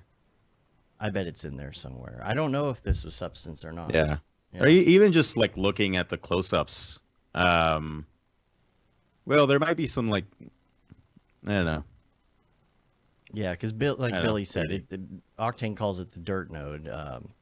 It's edge/curvature from Redshift. Yeah, that's what I was thinking of the Redshift one. Yeah. So, yeah, I wonder about the substance painter stuff. Mm-hmm. All right, other links that I have here. Just one more link. This is the WebM plugin for Premiere. A lot of times you're creating content nowadays that you've got to do WebM versions for, especially if you're doing stuff for the web. Say you're doing stuff for even a lot of backgrounds for websites and stuff now have videos playing in the background, and you have to make sure that it's something that works, bandwidth wise. You got to make sure that it's something that works on mobile and things like that. So there's this WebM free plugin you can get that you install, and it puts it in Premiere, but it also puts it into Adobe Media Encoder so that you can select WebM and export. It does take a while. It's the only thing I noticed. WebM exports are kind of slow, but if you're looking for something like that, that'll be in the show notes as well. Cool. I guess. Sorry, Liam. Liam had his had this on and didn't realize it until he unmuted it. That's funny. I do have a scary voice. And that's all I have for the links, but we need to go on to Beeple's People. Oh, here we go. Oh, yeah. So take out your Beeple viewer of choice. Hold on. Let's For see. me and most people, I think that's going to be Twitter. So you go to the Twitters, as they say, the Twitters, and open up Beeple, and the first date that we're going to go to is March 12th, Year Overlord 2019. Hold up. And March 12th, I'll bring it up in the stream so you can see that as well.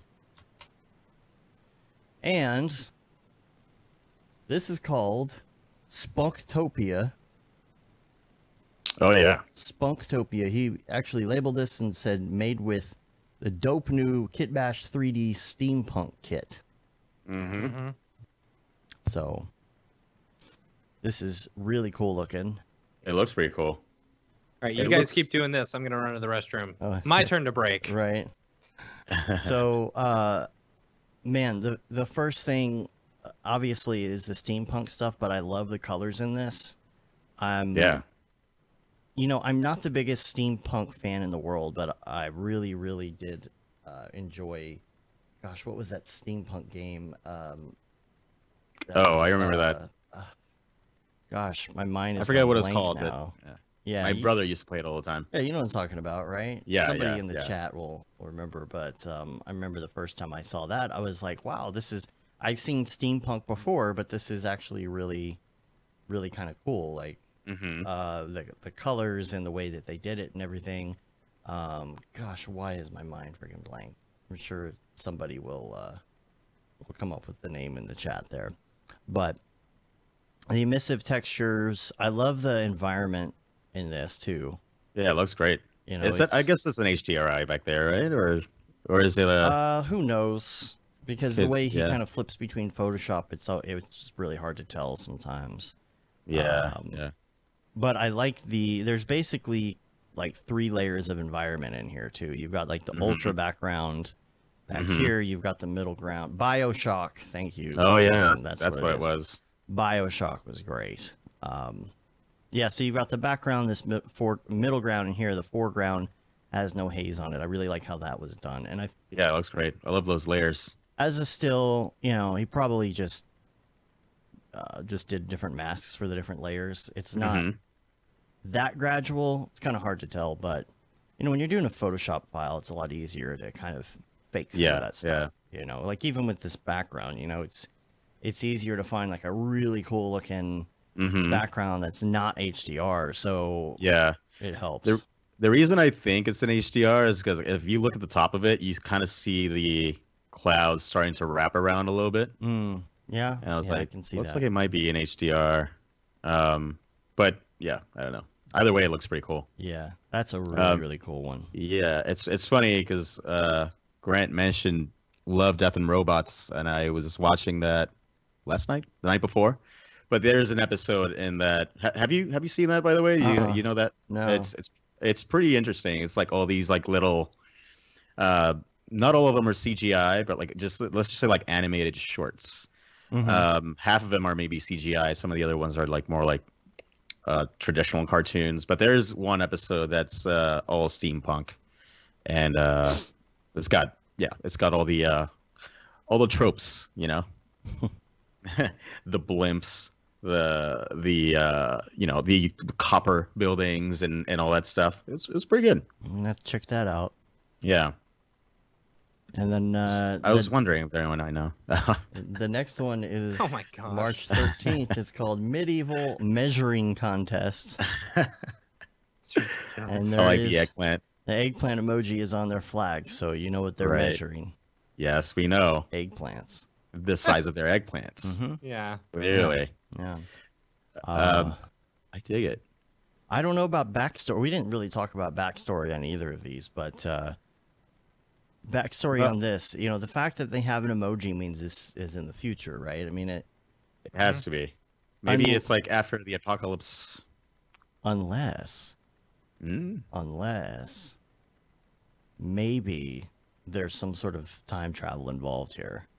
Oh, Yeah. that's very possible. Yeah. I like the idea of it being like post apocalypse. You know, all technology has kind of fallen apart. Right. So you're back on the medieval times or dark ages. Yeah, like perhaps this is a. It's a planet where iron is very, very. I was gonna say available like in large this quantities. is more like so like we see hieroglyphics or something as like these symbols, or how in different parts of the world the swastika means one thing than somewhere else. I see. Right. It's like this has become a symbol for this particular, Right. but it was stolen from something else. Yeah, maybe. Right. I like that. It's pretty good. Yeah. Yeah.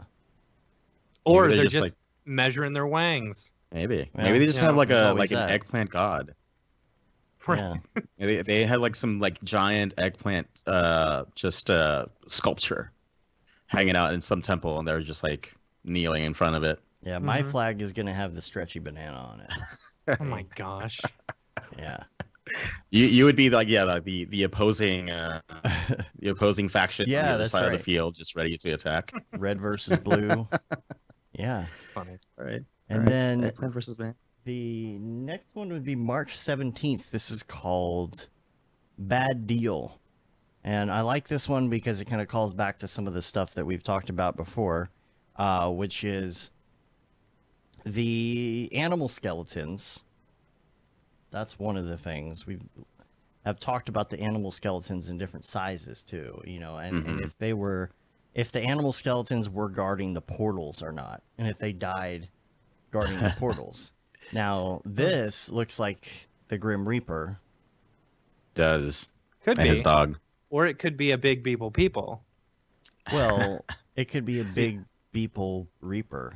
The Grim The People. People's Reaper. Yeah, Oh, that almost goes. No, not quite. yeah, Almost worked. yeah. Yeah, it could be Grim Reaper with his trusty dog. His trusty grim Yeah. dog Yeah. just Duke's cursing Relief this Hall. person. But there's people that are kind of like praying to this dude, but he's dead. I mean, I'm assuming he's dead. This isn't in motion, so you never know. I mean, maybe. I don't You know, maybe I don't if know he if the did guy animate it there- when it's moving. I don't know. What if the other guy to his left Mhm. is like, but do we really have to? Now he looks he's like got- someone out of the medieval deal. Yeah. You know, I mean, Yeah, there's some continuity there. yeah, he's like the Friar Tuck of Beeple's people. You know, Okay. Yeah, it could be. yeah, It could be. I wonder if there's like an underlying I think there could be an underlying story that you just kind of tie up in your own way, if you like. And do you have to take your shirt off to worship this guy? Is that part of the deal? I mean, is that just the thing, or is he one of those people that's like always the first to take his shirt off? You know how it is. There's always that one dude who's like just ready to take his shirt off. Right. Yeah. Maybe that's why he's being chastised. You go out like the night before. This dude was with the Friar guy. They were at karaoke. He had one too many. He went off there as the first person to get drunk and take his shirt off at karaoke. That's just how it goes. That is how it goes sometimes. Freaking Bill always taking his shirt off. Dang it, Bill. Bill. See, that's why that guy in the like over there, like between him and the skeleton dog, he's like, Bill, do you have to take off your shirt every damn time? With his like hands to the side. Liam said, "I'm still in the chat, Dave." Wait, what? Wait. Oh yeah, yes. Sorry. Yeah, Liam might be that guy. Yeah. We'll see. We'll see at NAB this year. You know. Yeah. I was reminiscing. I was going through some stuff and found the animated GIF of Liam in the limo. That was the best. One time, Dave. One time. And now I'm shirt off in the limo guy. You'll forever be remembered like that. Well, I don't have any more backstory to that one, but it's pretty good. Pretty good, I guess. Yeah, thing works. I did want to go to an email, and I'm going to have to find it because I forgot that I had it. So you'll have to give me a moment. But you will remember that last week... let's see. Last week we had an email from Sarah who kind of had a rant, and she's got a response rant to the response to the rant. And she sent me a version that's actually for part of it is for the show and part of it is not for the show. So I've got to do the part that's for the show. Let me make sure I'm reading the right section. Here's the bit I'd prefer to keep between us, blah, blah, blah. Below is a part I would like to start sharing. Okay. Noseman's take on my rant seems to be, in simple terms, shift your perspective and be grateful. Don't concentrate on the things you don't have. Be thankful for our creative jobs and first world lives. The conversation then turned to Adobe, who just can't seem to keep up with the times regarding real-time rendering and bizarre update choices. Noseman's take on this: we can't have nice things from Adobe because no one submits bug reports. So if we all took the time to complain formally, the company would gladly implement our changes. So which is it? Should we be grateful we live in a world with content-aware fill and indoor plumbing, or do we raise our voices together and tell them they can and should do more? I don't want to be misconstrued. I am very grateful and acutely aware of my privilege as a white, able-bodied American female. I consider myself lucky to have found this industry, to have talents, opportunities, intelligence, and discipline to nurture all three. I don't take my blessings for granted. I'm simply submitting a bug report. Botke nailed her description of MoGraph life in NYC versus working in-house at Facebook. In NYC, 10-hour days are standard. You're typically getting home at 8, then you got to make dinner, do dishes, it's time for bed, no time for dailies. Whereas in her California life, she got plenty of time for creativity, thanks to her sweet employee benefits. And perhaps this is an NYC-specific problem. It's the only market I've ever worked in, so I'd genuinely be interested to know what conditions are like elsewhere. In my world, I was introduced to the standard 10-hour day in 2013, and it's followed my colleagues and me everywhere since. Contracts are regularly framed as day rate 10 or day rate 12. Here's how 10-hour a day math plays out in NYC. 24 hours in a day, 10 hours at the office, 3 hours commuting, crumbling infrastructure, high housing costs, 1 hour to prepare and eat dinner, 8 hours for sleep, equals 2 hours total for art, family, leisure, education, etc. If you get asked to put in a 12-hour day, those 2 hours are basically gone. So there are certain opportunities I've turned down, even though they would have benefited me creatively, because it meant forfeiting every other aspect of my life. Key questions. Why did the 10-hour-a-day standard, why did the 10-hour day become standard? And is there anything we can do about it? And how is this standard affecting our industry? The argument that we should accept conditions as they are because we collectively live better lives than we did 80 years ago is bogus. 80 years ago, our industry did not exist and women were expected, practically forced, to be full-time homemakers. The 80-year comparison is so ridiculously long ago that it's irrelevant to the conversation at hand. The fact is, when talking about present-day working conditions, it's irrelevant how bad the slaves and pit fighters had it in Roman times. It's the 21st century in America, and we're backslipping from nice things we had in the 60s, 70s, and even Henry Ford assembly line era in some cases, where the 5-day work week, this is where the 5-day work week came from originally. This is cherry picking of a long time ago as reason to not hope for better. And it's a game you can play forever if your objective is to not ruffle any feathers and maintain status quo. People want better lives. It's not impossible for them to have them, but we have to speak up first. The only way progress is made is by people expecting more and working hard for the benefit of the greater good.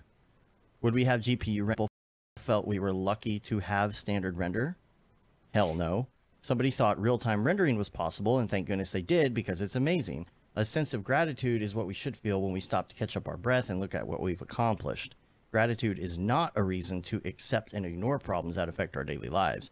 I'm submitting a bug report, and that bug is the standard 10-hour day, which may or may not be unique to New York City /NRANT.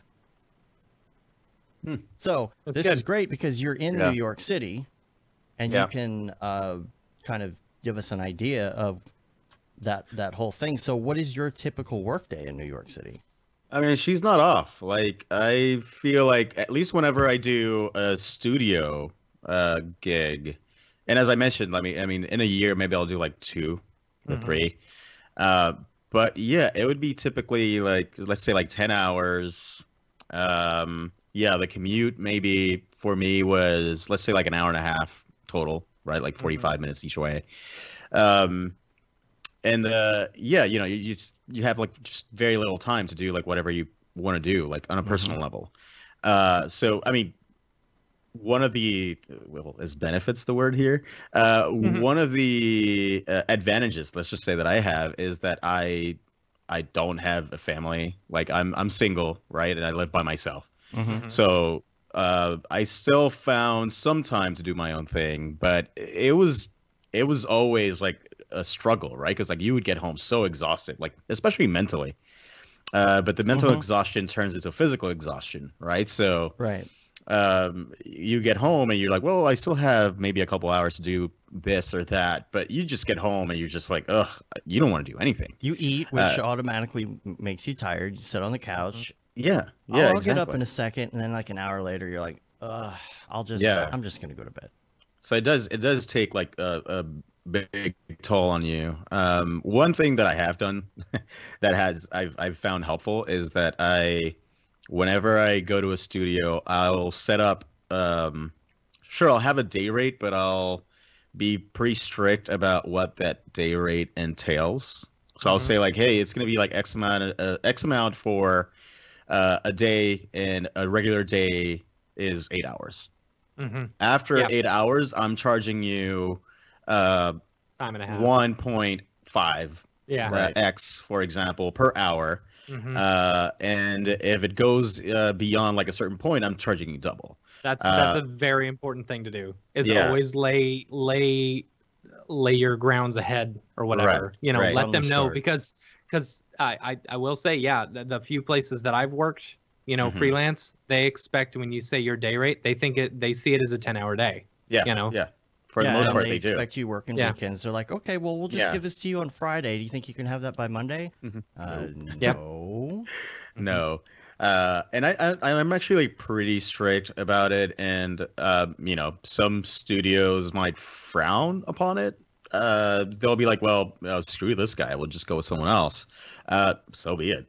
You know, well, I mean, of course, it's not like we have the luxury to just be turning down jobs left and right, obviously, but I feel like if we just kind of like submit to that, then we're just keeping up the status quo going, and we are legitimizing the 10 to 12 hour day. If instead Right. we're all firm about the fact, I was like, well, listen, yeah, a day of work is 8 hours, and it's 5 days, like between like Monday and Friday. If you desperately need me, then you need, I mean, beyond those hours and beyond those days, then cough up all this extra money. Right. And if you don't want to, then fine. Then I'll just work Monday through Friday, 10 through like 7, and that's it. I'll see you. And that's the hard part, right? Monday. There's a lot of people in this industry that are just starting out who, if somebody came to them with something that was decent, they would be like, "Oh, of course I'm going to work over the weekend on that because I got to put it on the reel and."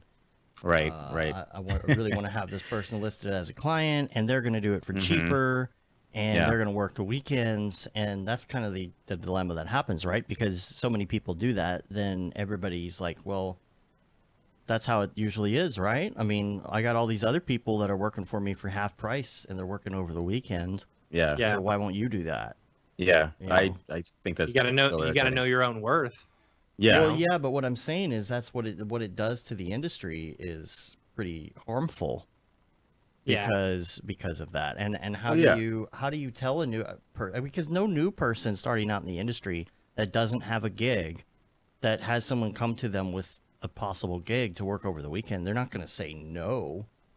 Yeah. So how do you protect against that from it really messing up everybody in the industry? Or how do you get that point across to somebody who is quote unquote like a starving artist who really needs that work, but they're kind of ruining the expectations for everybody? Like what's the solution to that? I mean, I don't know. I'm just putting it out there. I don't know. I mean, I feel like it's gonna be common in every industry, right? Like someone who's just getting started, someone who needs the work, then I mean, of course they're gonna take it. Right. I mean, even I myself, like earlier on, I was. It's not like I've been in the industry forever. I've been like doing this for like 3 years, but I mean, even at first, I would be like, yeah, sure, of course, I'll do this for you, and not have like any set hours and just work like 1,000 hours a week, because of course you're like hungry to get that work, but I understand. What, $150 day rate? Okay. Yes. Of course, yes. Please. So I get how. Let's say I get how it's going to continue happening. Let's say this person's your friend, right? Right. Because it's not. This isn't meant to be like in a dickish sort of like high horse sort of way. This is just talking about it in a way that like, how does everybody protect each other? So let's say this is your friend and they just got started in motion graphics. Okay. They are pretty new, but they've gotten off to a pretty good start. They're doing a good job. You can see that that they're learning a lot and they're really going somewhere, but they're your friend. And then you're talking to them about a potential job that's come up from somebody, and they're like, well, the only thing is they want me to work over the weekends, and they want to pay me less than my regular rate, let alone weekend rate. What do you tell that person? Well, it's funny because I've had that. I've had friends who have gotten into the I guess like the field more recently, and maybe friends that I've even like referred, like for example, like a gig that I can't do, and I'm like, hey, I can't do it, but I have someone who I think will be like really good for you, and I'll tell, like, even before I refer that friend, I'll tell them like, hey, look, here's the deal, here's this company, there's like the studio, they are looking for help, they will probably want to lowball you on the day rate, they will probably want you to work super long hours and work over the weekend and all this stuff. I told, like, look, if I were you, I would stay firm and be like, look, I'm always this is my rate, these are my hours, these are my days, and that's it. Like, stay firm on that. But in the end, it's like up to you. If you feel like, look, I really desperately need this gig,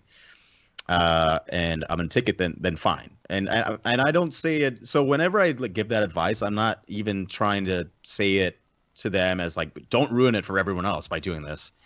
It's more like make it better for yourself, because word spreads, right? You're gonna do this job for this studio, and then someone who works at this studio, the word just spreads, right? Like studio number 1 might have you, and then studio number 2 is going to learn about how you operate, and then that's going to determine how people approach you. Like you don't want to be like $150 an hour on the weekend guy, though. You don't want to be known for you that. don't want to be that person. So how do you like, help your friend avoid that? And can you actually tell the client, look, I really want to start working with you, so I'm gonna do my regular rate or my reduced rate, and I'll work over the weekend, but for just this one time? Is that something that is inappropriate to say to a potential client?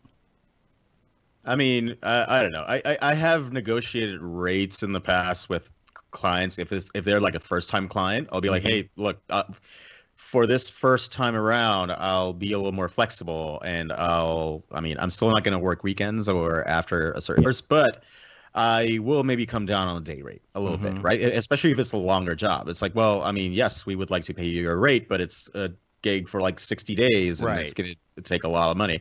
Right. So it's like, okay, in that case, I'm willing to negotiate it down, but also it depends on how far they want to negotiate, right? If they come up to me and it's like, well, we were thinking half that. Right. Like, no. Yeah. And maybe other things too videos that you can work in, like I don't know, like say, okay, well, I have to have X amount down this time.